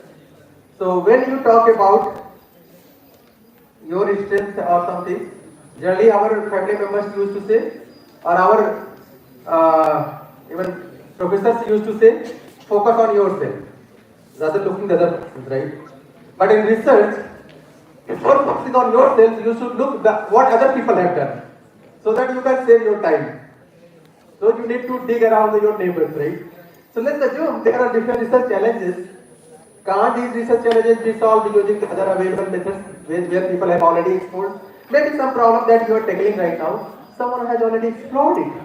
So what's the need of putting your time over there? You can take that particular solution and try to solve another one.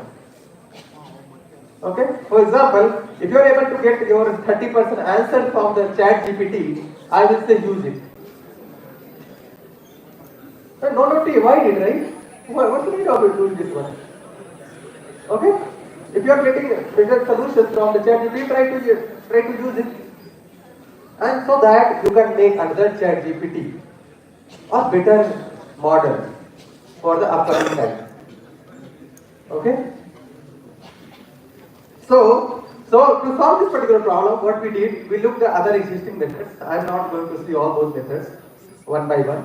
So what we did, we looked around the several available methods and figured out many available methods for the till 2023, before my paper published, were not working on this particular domain. Okay, so in this model we come up with our contribution.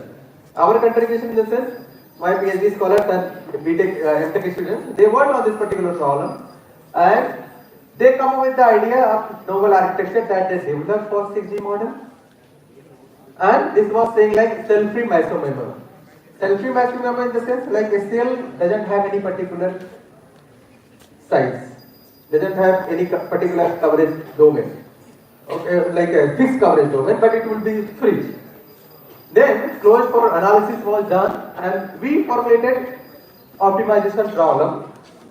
Optimization problem was saying how can we maximize the overall throughput or some data rate achieved by different applications. For example, I talked about remote surgery. Remote surgery is not feasible in the current scenario. Reason is pretty much clear. Because the required bandwidth, required latency limitation is not being facilitated by our current 5G model.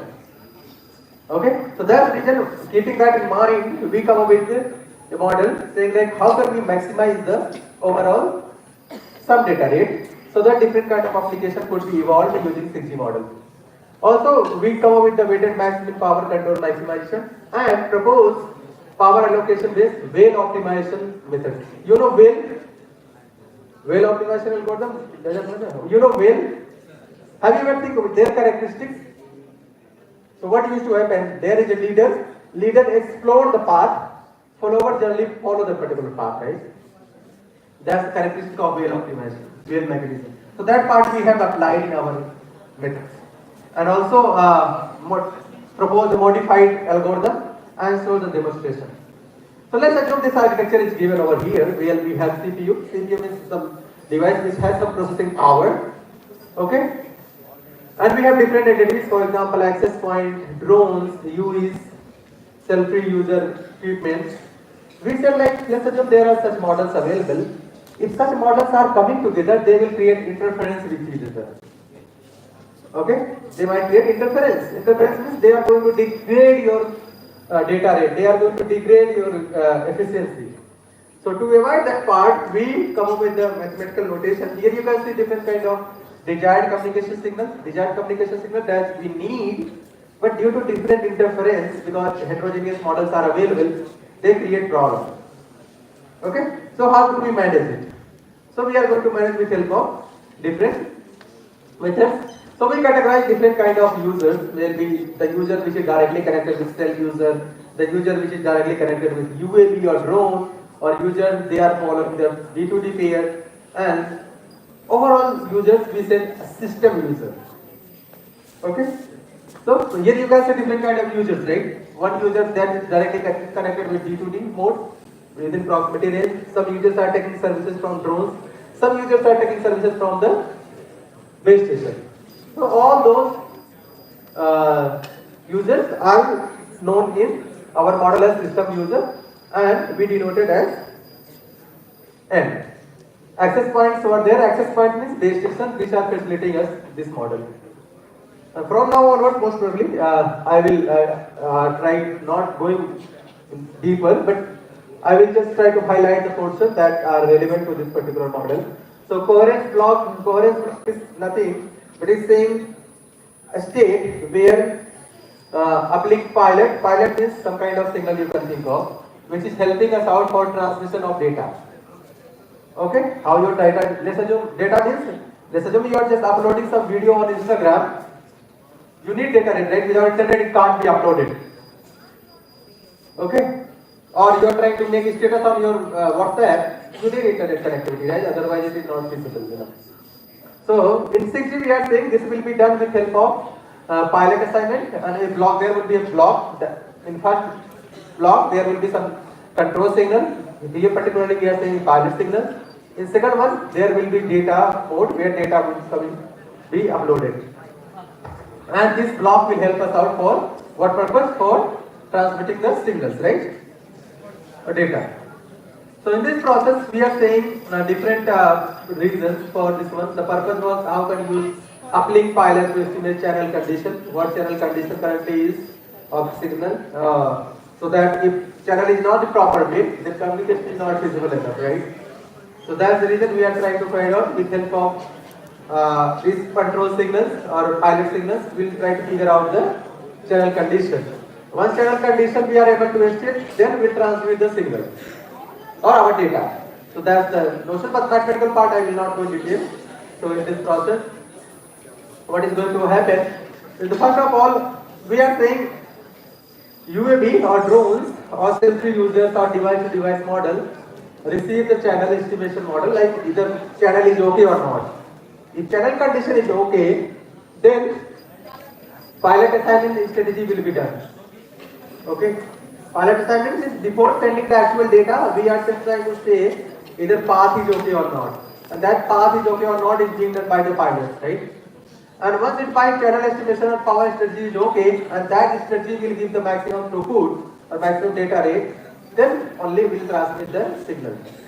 So in the simple term, what I can tell you, let's assume you are going to make a phone call to another person, or maybe your parent who is available around 100 kilometers or even 10 kilometers, doesn't matter.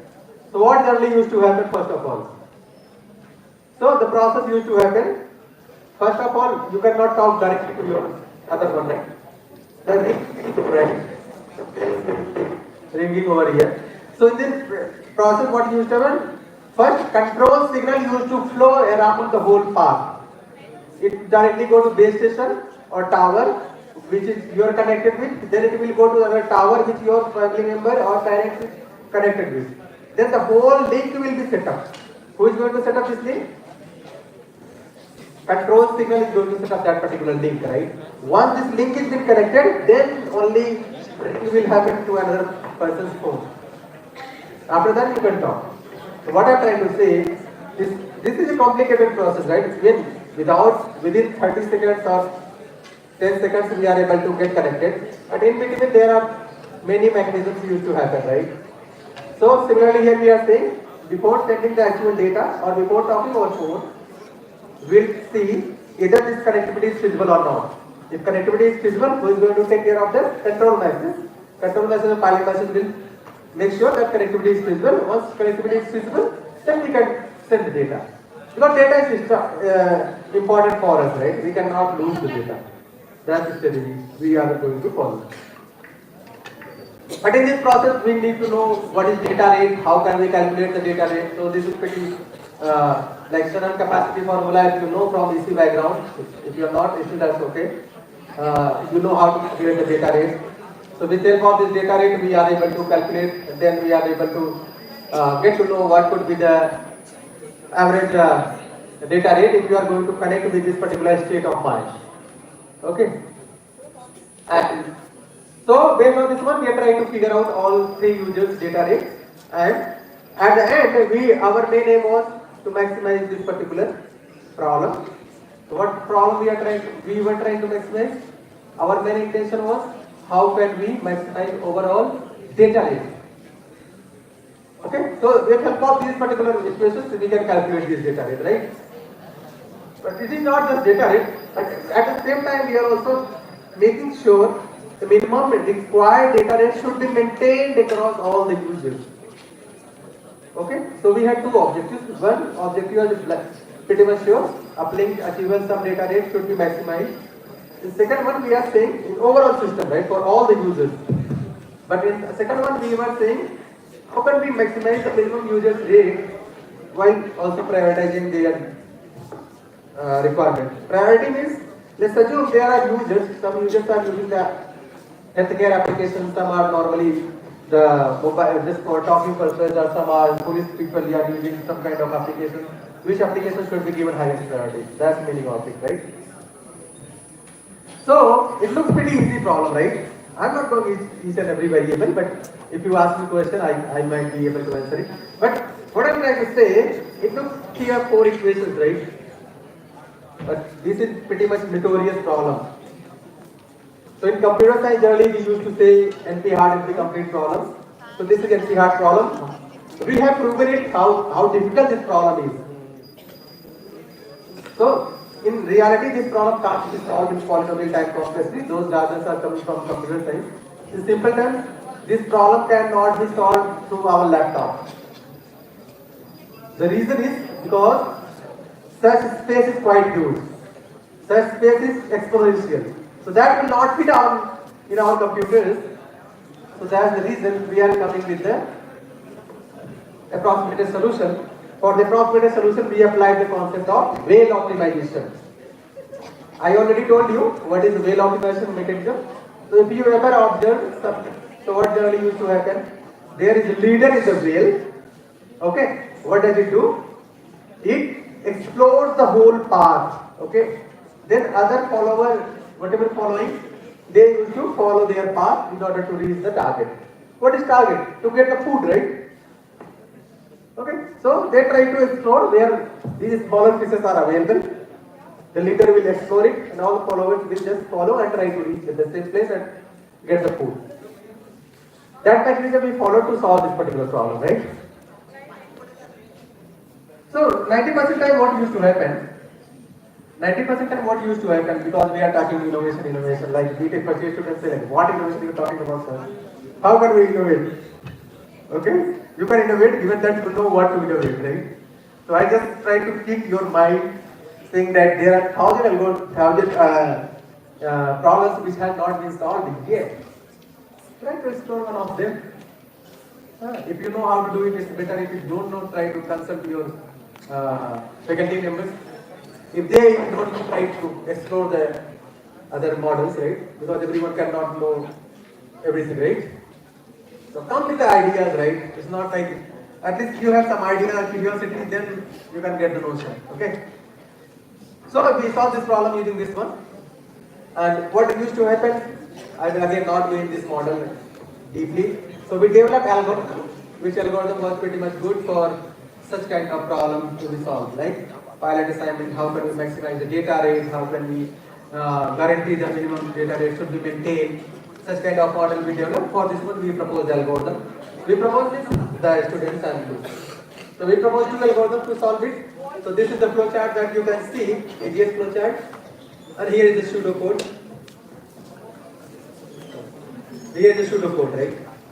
I must say like this pseudocode you might get in sleep mode, so I will not go in deeper, but this is pseudocode that we developed.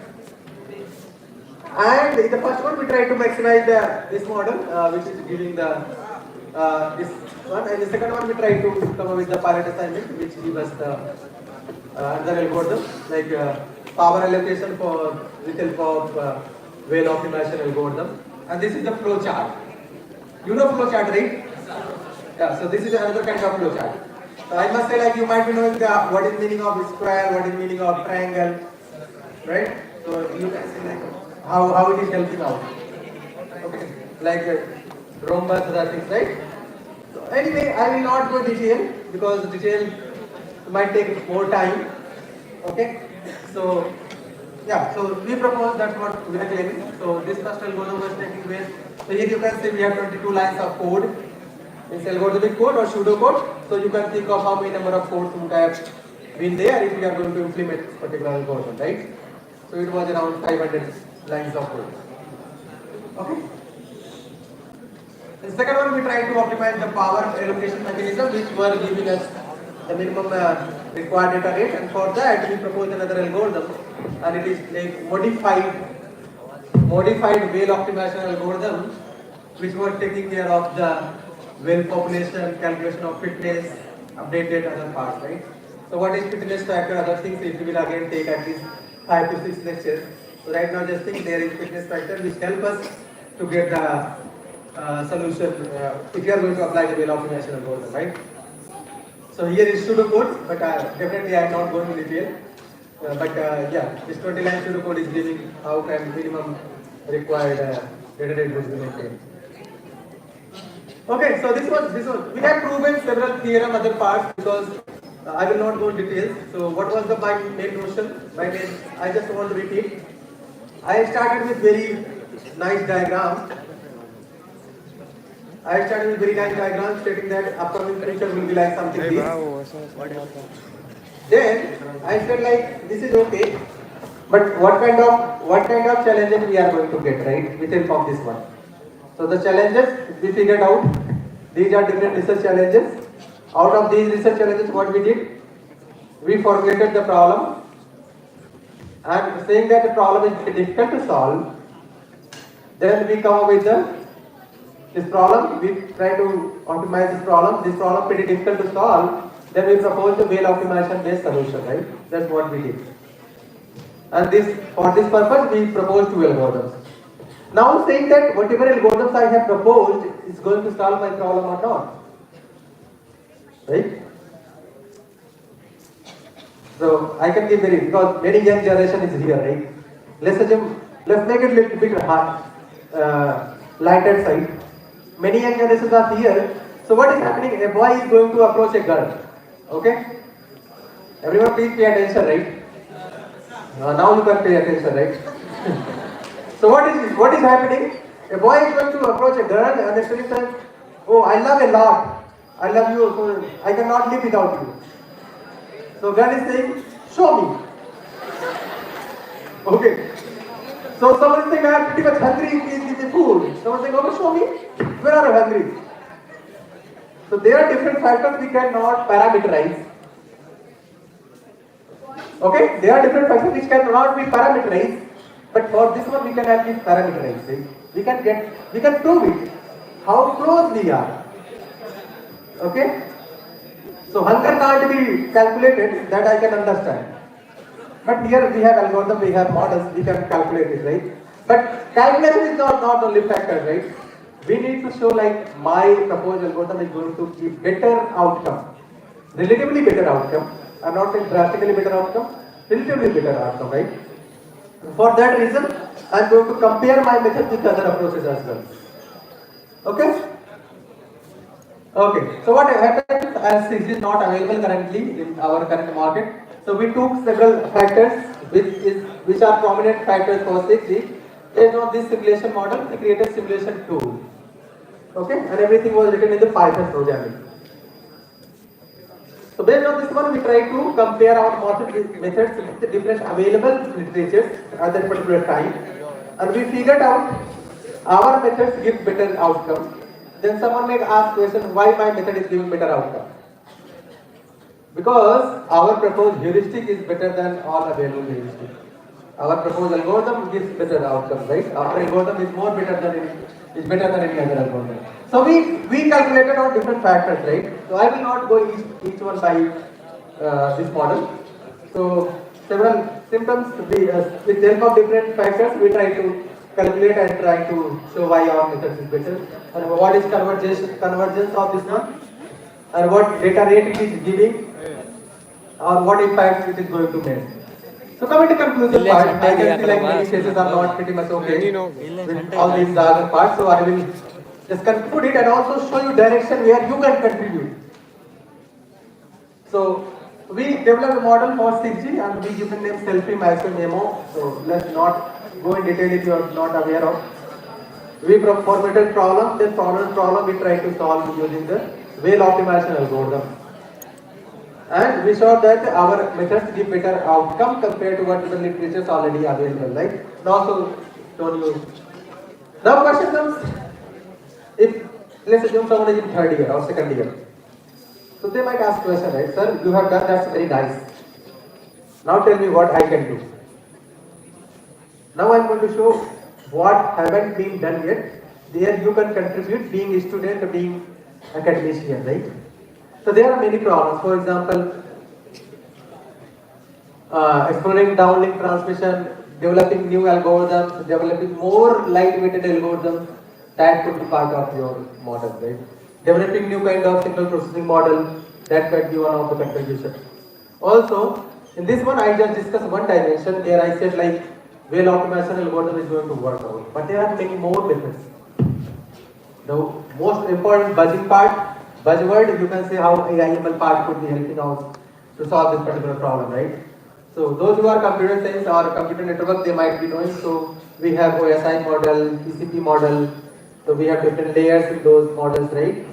So at each layer, you can help out by designing better algorithms, by designing lightweighted algorithms. Okay.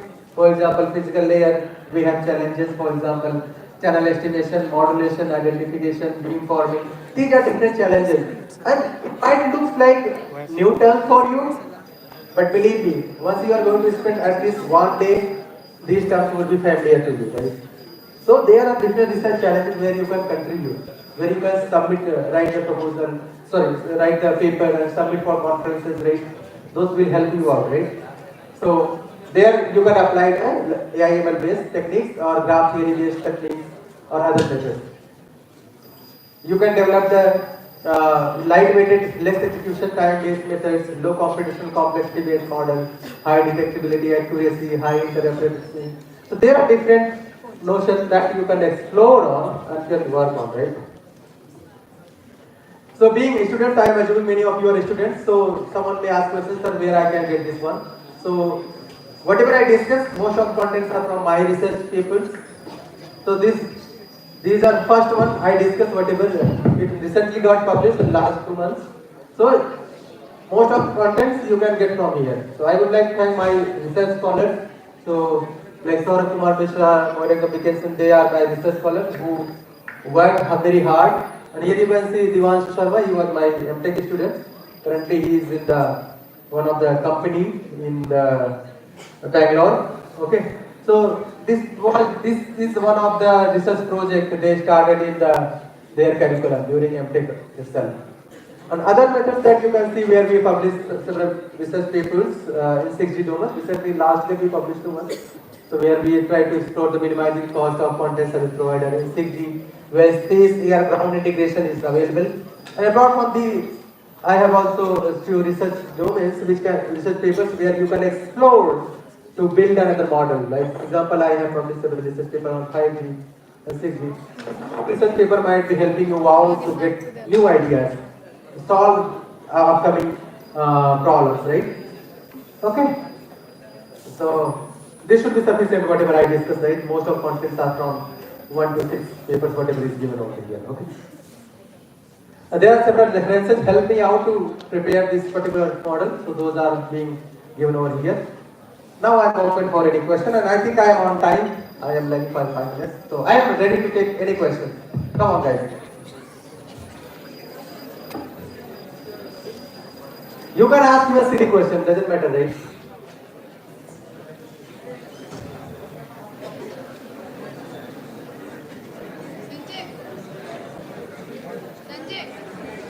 Come back. Let's break the ice from the front seat only. Thank you, Ajay Prakash. It was very nice session. As far as I understand, I don't know about students. So I have some questions like how you going to identify the spectrum, which spectrum band you have to use for your 6G? Okay, that's wow. Okay, that's exploring point right now. Okay, for this one, what we are saying generally terahertz, right? So these company people will work like which particular frequency is going to work out. But for us, we have taken assumptions. So here you can see.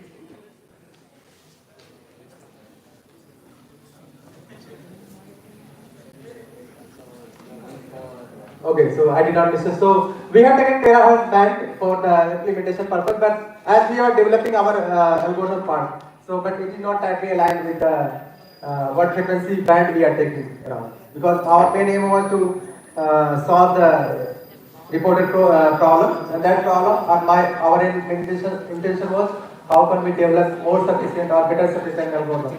So that part we didn't take care, but yeah, people are discussing the terahertz band model, and that will be part of the 6G. The spectrum is terahertz frequency of operation. Yeah, frequency of operation terahertz. So it means there is a problem with hardware design also, right? We cannot We might need another mobile phone. People were saying like if 5G is going to come, what kind of mobile phone will be using? Accidentally it is working out, but let us see like either it would be compatible with our current mobile phone or not, right? That is another exploration. Like frequency you want to generate on-chip frequencies, which is Yes. very difficult. Like we are coming up with S-band frequencies. Yes. Nowadays 2 to 4 gigahertz. Yeah. It's possible. If you're going for terahertz, it will not be possible with our current mobile phones, right? I'm just on chip. On chip, can we generate that kind of frequencies to generate your carrier waves? So to be honest, we answer is I don't know. The reason is because no one knows right now what would be upcoming time, right? So that's pretty much futuristic question, right? What would be after 2030? We are not pretty much sure of the condition. Maybe someone can plug that particular chip in our current mobile phone, and that can help us out, right? Okay. Efficiency part, like spectrum efficiency, any calculations are done in your algorithms? No, spectrum efficiency we can take care of. 1 hertz, how much you are going to transmit? That part we didn't take care of. That's not. What tools you are using? We use the Python for implementation of this particular algorithm. What is the term? Can you just repeat it? Python programming. Python programming? Programming, yes. Yeah. So based on like we created simulation environment, which is replicating the 6G model, and here we try to execute our algorithm. Thank you. Thank you so much. Any other questions?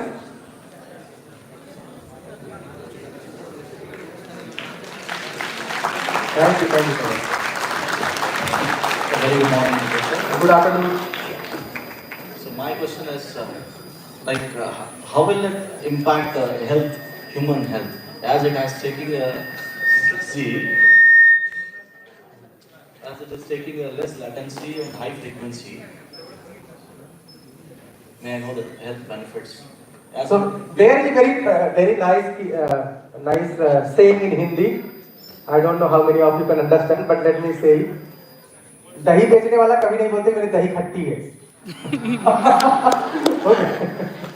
Okay. So I think people are exploring this part, but definitely there would be some impact, right? We are using mobile phone, we know. If you are going to use your mobile phone 4 to 5 hours daily, you see what kind of headache you are going to get. So if you are continuously getting such kind of frequency, what impact could be? There definitely impact, right? But what impact could be? I don't think industry people want to know that particular exposure, right? Otherwise, it would be quite problematic. This could be another exploration. People are doing it, but they are also hiding it. Yes. I must say. As 5G is more radiated. Yes. The radiation in the 6G. Yes, yes. Thank you. Thank you so much. Any other questions?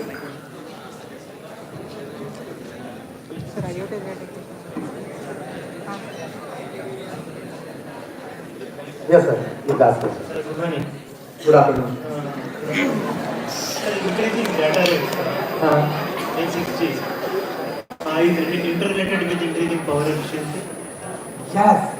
So I can give very nice question, right? So very nice question because I know the answer. Okay. So here is the answer, right? So most of cases what used to happen, if you just observe your mobile phone, right? If you are going to use your Wi-Fi hotspot, right? Pretty soon your mobile get drained. Power goes off, right? If you are not using your Wi-Fi hotspot, generally it will last longer, right? Last longer, right? So there is another notion where people are saying, how can we modulate our frequency? How can we use our efficient algorithm? Or how can we modulate the frequency in such a way so that my battery consumption could be lesser? If you see like 1G people were getting like this, I think 1 feet kind of mobile phone or something like. Then the mobile becomes smart enough. Now everything we are getting in the just kind of like 3 to 4 inches, right? So another problem is like how can we make algorithm so that lesser and lesser computation could be done at mobile phone so that battery consumption could be cut down. So mobile phone, for example, even people are thinking like how can they share the battery power to another battery power. Let's assume there are 2 persons, they are roaming around, but suddenly they got to know the battery is not available to another mobile phone. So people are coming with the concept, they can even transmit their battery to another mobile phone without having any kind of wired modulation, right? So future is pretty much futuristic, right? Any other questions, sir? I hope I answered your question, right? Any other questions or feedbacks? I'm not getting any question from the students, right? That's pretty much. You can ask question, right? How many of you are from computer science? So many people are, right? Huh? EC. EC. Oh, EC. How many of EC? Then you can ask question, right? EC computer science both are pretty much similar, right? Electrical BA, very good. Come on, students, you may ask questions, right? So there are 2 conditions. Either you understood everything or you didn't understand anything. Sir. Yeah, please. Good evening, sir. Good afternoon. Yes. No problem. Please go ahead. Sir, what are the probability of human generation of 6G? What are the? Probability of human generation of the 6G. Can you just repeat that? Repeat. Can someone help me? Yeah. Sir, but what are the probability of this? My Katrina. Human generation. Okay, so let me rephrase that. So he's trying to ask the question, what could be impact of 6G on human generation or something, right? So 6G on the health of the humans, I guess. yes. You mean to tell health? So as of now, 6G is not in the market. So predicting what could be the impact on human health, no one knows. But definitely there would be some impact as well. But in positive side, I can say what could be impact. We may get the different kind of facilities, right? For example, touching, different kind of feeling itself. There might be different kind of modulation frequency that will be enabled in the 6G. Okay, that might be 6 senses or 5 senses available with it. Any other questions? Okay, thank you so much. Okay, thank you so much everyone. Thank you so much everyone. Thank you, sir. It was highly informative. Now I request Dr. Pramit Biswas, Tejas Networks, Bangalore, for the keynotes.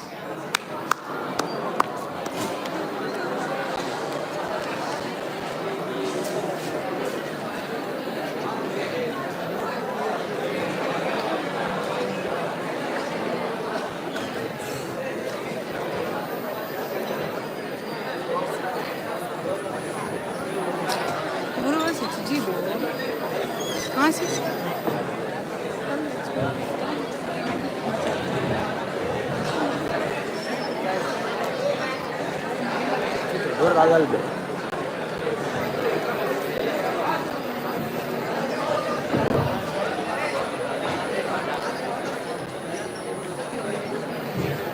students, please be seated. Another 20 minutes will end up.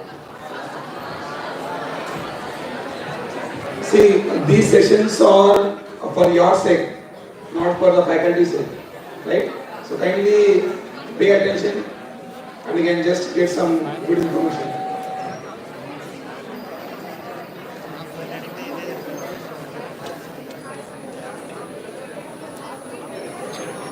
Okay, my slides don't have any equations or mathematical so-called expressions. Okay, I will share 3 stories. All are related to, some are related to incremental problem and some are totally out of context problem. Just bear with me for the second.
Up down working.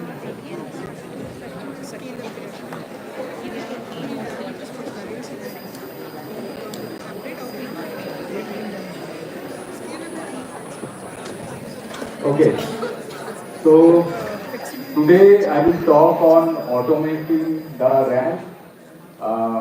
Whoever working on or research works on telecommunication domain probably know what is RAM, but I will give brief introduction at the beginning. So, automating mentioned human resource is expensive and whatever we can try to automate, we will automate, and that's where I am coming from. And okay, one disclaimer, don't quote me for Tejas networks. Okay.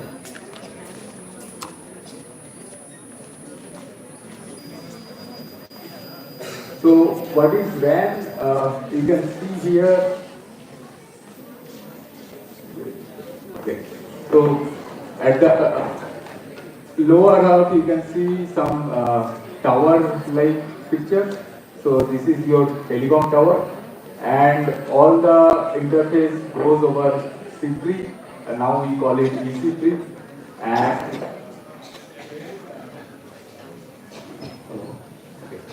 so over that, all the processing of the communication part happens in, let's say, virtual base station. Here it is present, but it can be, may not be virtual. And then, of course, it goes back to your core network. And the telecom networks evolved over 2G, 3G, 4G. Now people talks about 5G, 6G, and all. So it mostly you know about 3GPP. So 3GPP defines everything. That's the standardization body, and from there all these terminology comes from the what we call as a 3G as 3G. It comes from standardization body. And in this part, the most unpredictable channel is your wireless channel, right? And other than that, more on the back hall or in the front hall side, all are more or less very much predictable. But the wireless channel you can't predict. Let's say in when it is raining, can we predict the reception power? So it's very difficult. So previously, Dr. Ajay was mentioning about the terahertz communication, so millimeter wave. I would like to know that whether millimeter wave works on over rain or not. Anyway. Okay, so that's the previous one I showcased its normal traditional RAM. Now we are moving towards Open RAM. What is Open RAM is why we need Open RAM. So right now the telecom industry is more of if we buy from one vendor, it has to be the full stack. Okay, so full stack means from switches to router to radio, everything needs to come from one vendor. So for that, there might be very little scope for pricing from the telecom operators. So that's why telephone operators wants variation so that pricing can be bit competitive. And to make this happen, we need to define some kind of interfaces, right? So how one machine will communicate with other machine. So that's where this interoperability between vendors comes. So if we can standardize the interface, then different company vendors, if they support those standard interface, it can operate with multi-vendor scenario. Now, this is Open RAM, and where the standard is getting defined, that we call is ORAN. ORAN defines all the standards for the interfaces on the RAM side.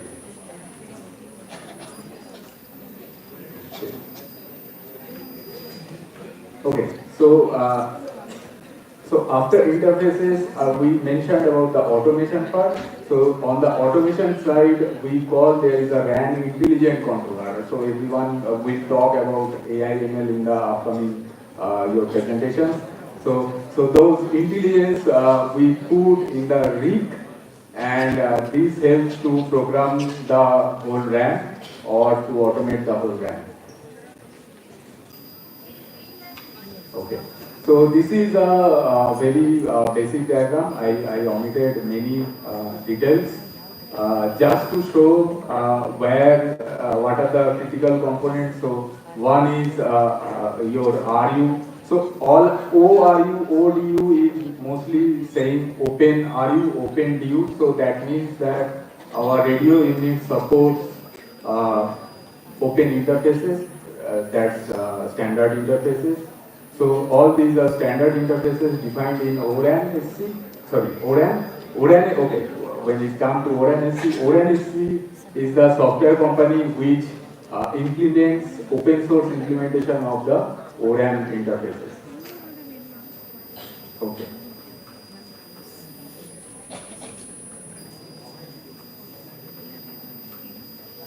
Okay. So today, like I mentioned, I will talk about the opportunities in the RAM automation. So one is the simulation. So I mentioned the intelligence part in the previous slide. So how we will how we will make algorithm intelligent? You require some kind of data. So how to generate those data? That comes from the that I will discuss further. And then once you know that you able to create a model, how you will validate that this model is gonna work in the real network. And the third part is of course interoperability. Like I mentioned, people talk about the interfaces to standardize, but there are much more challenges. Again, I will show that later on. And of course, in 2025, everyone will talk about AI model building for traffic prediction to optimization of throughput, latency, power, as well as spectrum. So I will not talk on the last topic. So I will mainly focus on only these three topics.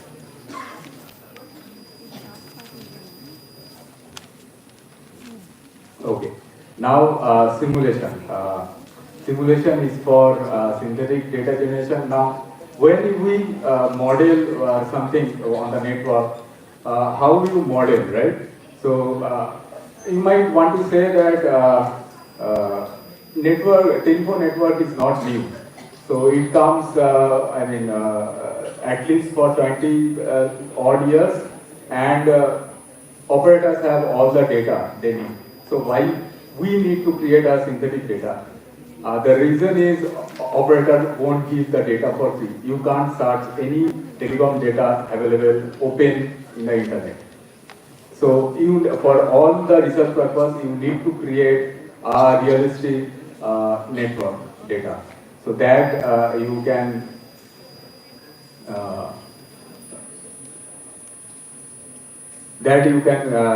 use for your own algorithm to develop and all. So this I mentioned. Okay. So regarding how to get this synthetic data, this standard defining organization are putting to efforts to make this available on the network, on the community, and new models are getting proposed, new interfaces are proposed for the data collection. I will come to this part later slide. So this is our ORAN model, and this we are saying that a network simulator. So all the processing of your ODU, ORU, or ENG, or the CU, everything will come under this network simulator. And the interfaces you are seeing that O1, E2, this interface through which you can communicate this. So that's how you are trying, you will try to build or get simulated data for your research project. Now, one problem is how we will use the data. For that, you have standard interfaces. And another problem is how to generate those data in the network simulator. So right now we have NS3 as well as Shiona. Shiona is much more new, which comes from NVIDIA, and NS3 is of course open source network simulator tools. These are the most prominent. I see there are few additional projects, or you can say research projects that work more on NS3, that is OpenRAN Genie, 5G LENA, NS3 ORAN, and OAI cellular. All the three, four projects they started working on developing the standard interfaces as well as building the generating the data. Now what are the opportunities here? So opportunities, you can see that network simulation involves thousands of nodes. So you can see here only you will get let's say 100, 150 students. So everyone's mobile is generating some kind of data, right? How we will simulate that in your small computer box? Right now, what it takes is the simulation. What is available now is very slow, and we cannot scale it for the large networks setup. I will say that in this room, all the users are connected to probably 1 tower. But in our network scale, we require at least, let's say, 5 to 10 towers, and all the 5 to 10 towers have 3 separate sectors, and each of these 3 separate sectors will be connected like 200 or 300 number of users. So thinking of that scale, of course, NS3 or Shiona don't work on that scale, and we got a simulation that 10 seconds of simulated data will require more than 30 minutes for, let's say, 20 to 50 users. not more than that. So it's very crucial that in upcoming research areas we should focus on, or we can focus on how to generate data at scale. Okay, so user interface and integration with external system, that is already defined with the ORAM. So that part is more of an implementation challenge than a research challenge, but I will say that research challenge is still there for the scaling part. Now, once you created your model with your data, now you need to validate your data in your network. Now, how you will validate? So, someone is talking today about cyber physical systems. So, that comes from, this digital tool comes from that cyber physical domain. So, we say that we should replicate the whole network. Whole network, in a sense, I am just giving you a context. Whole network will might have 10,000 sites or 20,000 sites, and each of these sites will have 3 radios, and each of these 3 radios will have your let's say 200 to 300 connections. So how to simulate that, and along with not only simulating the connections, you need to simulate the your practical weather challenges, terrain, and as well as your building. So terrain, building, how the RF propagation simulation model will work on your actual practical system.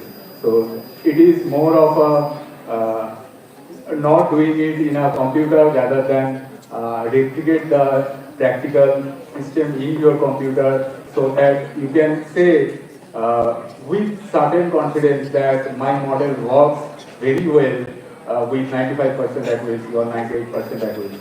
So to say that you need some realistic simulator to be in place in your simulated environment. So from that you need a digital twin research, and for this the most challenging part is, okay, I will come to challenge. I saw, this is very recent development. I don't think you will get any GitHub repo for this. NVIDIA talks about this omniverse digital twin for 6G and IC and 6G.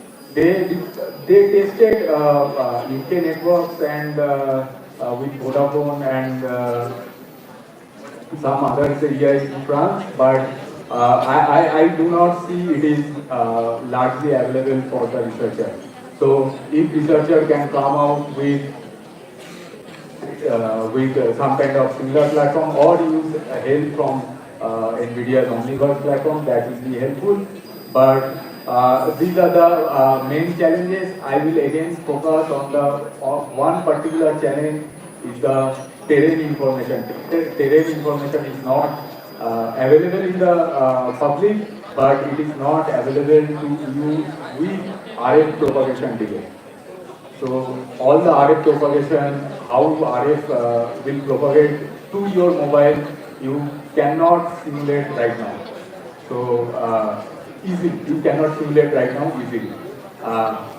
So there, I think a lot of research work can be done. Okay. Now coming to my third problem. Third problem is, we are saying that we require multiple vendors to come up with their own solution for a particular segment of the network stack. Now, here we talk about the 5G stack. So 5G stack is defined by 3GPP. Now, every company implements their own 5G stack. It's not that I will take Nokia stack and it will work on Ericsson, or it will take Tejas Networks 5G stack and it will work on Nokia. So everyone is replicating their effort to build the 5G stack, and we see that there is the opportunity to automate it, and that's where the motivation comes from. Our ultimate objective goal is people will, along with standard, will write the 5G or 6G network stack and protocol stack, and then from there, each of the vendor will automatically can deploy in their platform without much of a hassle. So that's one of the idea to why we need hardware software disaggregation. So right now there is no way we can interoperate. So this is last year what we have published in the ORAN is how to access the hardware accelerator function, which is in the top in a standardized way and how we can virtualize the hardware accelerator function for multiple applications to access it. So one is we said that there will be LPU, which means logical processing unit, which is over the top of hardware accelerator. I think we will work on the VM. The way VM works is you can replicate your underlying hardware over in any kind of machine. So you can work on an x86 machine, you can work on an ARM. So similar way, we are saying that there will be logical processing units and that will act like a VM, and each of these LPU will support some kind of profile. What is profile? I will show you. So now these profiles is a kind of standard function or function set which will help the application to run on your hardware directly. Okay. So that's how, on a very top level view, that's how it will work. And even if you change the vendor, if your LPU supports your profile, then it is expected that hardware accelerator from different vendors will be able to accelerate your function. Now, this is different profiles you are seeing. Now, each of these profiles, one way we can make it portable is the whole stack. So, the whole protocol stack is you consider it as one, and then you say that I support the whole protocol stack. In that case, you do not need much of a segregation, but you need to provide all the code base to the operator. Now, again, another way it can be each function as an AL profile. So each of these smaller function set in a profile, you can use it for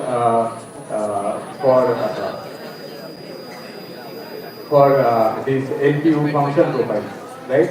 So in that case, it will be a nightmare to standardize all these profile, and people can come up with different profile for different process chain. So again, it's not much practical to standardize on that scale. Now, alternatively, we say that we can have an ISA kind of thing for RAM, which is if someone from compiler background might understand this. So if we have a software stack connected with a framework, we can understand, or there is a defined intermediate layer where we define this RAM ISA, then it will be easily portable to any other platform without much of a hassle. So with this, the opportunities are how to abstract the function, how to abstract the inter and intercommunication between processes, as well as how to schedule the different processes in different hardware accelerating function in your SoC. So with this, I will say thank you for your attention. Any questions on the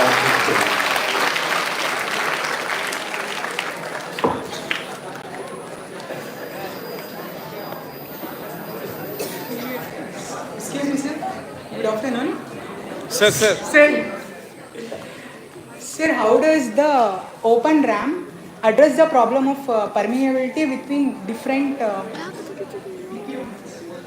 That's what I said. Open RAM, there is a standard, we call it ORAM, and then that standard defines the interfaces between different devices. So if there is a EC3, right? EC3 is a standard, right? Like how you will send your, okay, let me show the first picture. Okay, so you see that there is a C3, right, from your base to your tower, right? There has to be some standard way to interface it. If you say that I support this standard, then you can be any vendor. I can plug my radio unit to that standard interface, and if you support that standard interface, it can be interoperable.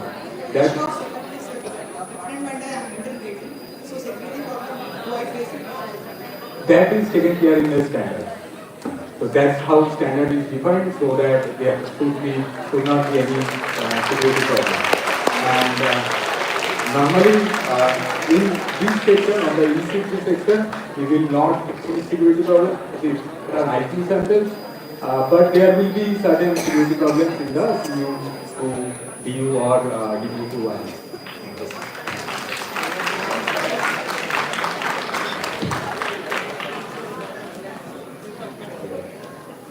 Any other questions? Okay, thank you.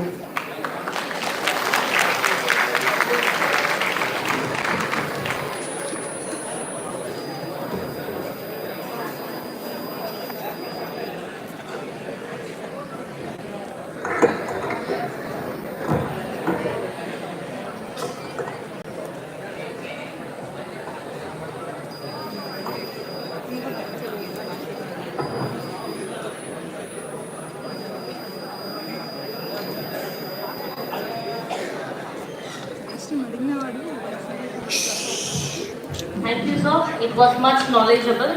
Dear audience, thank you all for your enormous cooperation. Thank you. We express our sincere thanks to our management for organizing this international conference. We hope there will be many more to come. Thank you for giving me an opportunity. Thank you one and all. Thank you. I request IEEE volunteers to come on the stage for group photos. And I also request our dignitaries for the photo session.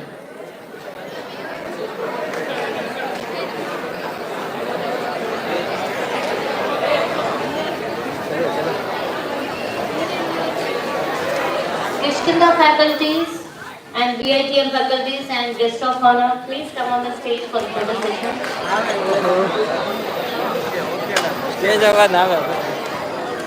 Students, go in line, please. If anyone is found misbehaving, you will be caught with your ID cards and your photograph will be taken. So be aware of this. And no attendance. You will be given with 0 attendance if anyone is found misbehaving.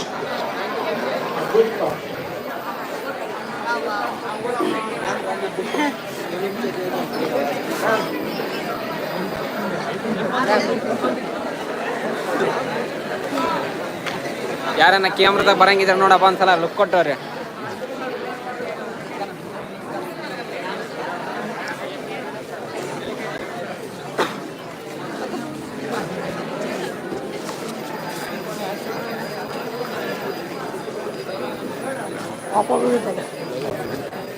చూడండి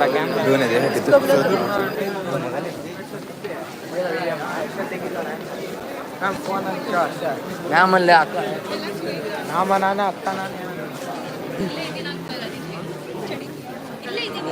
good quality complete ಆಯ್ತು ಇಲ್ಲ ತಗೊಂಡಿಲ್ಲ.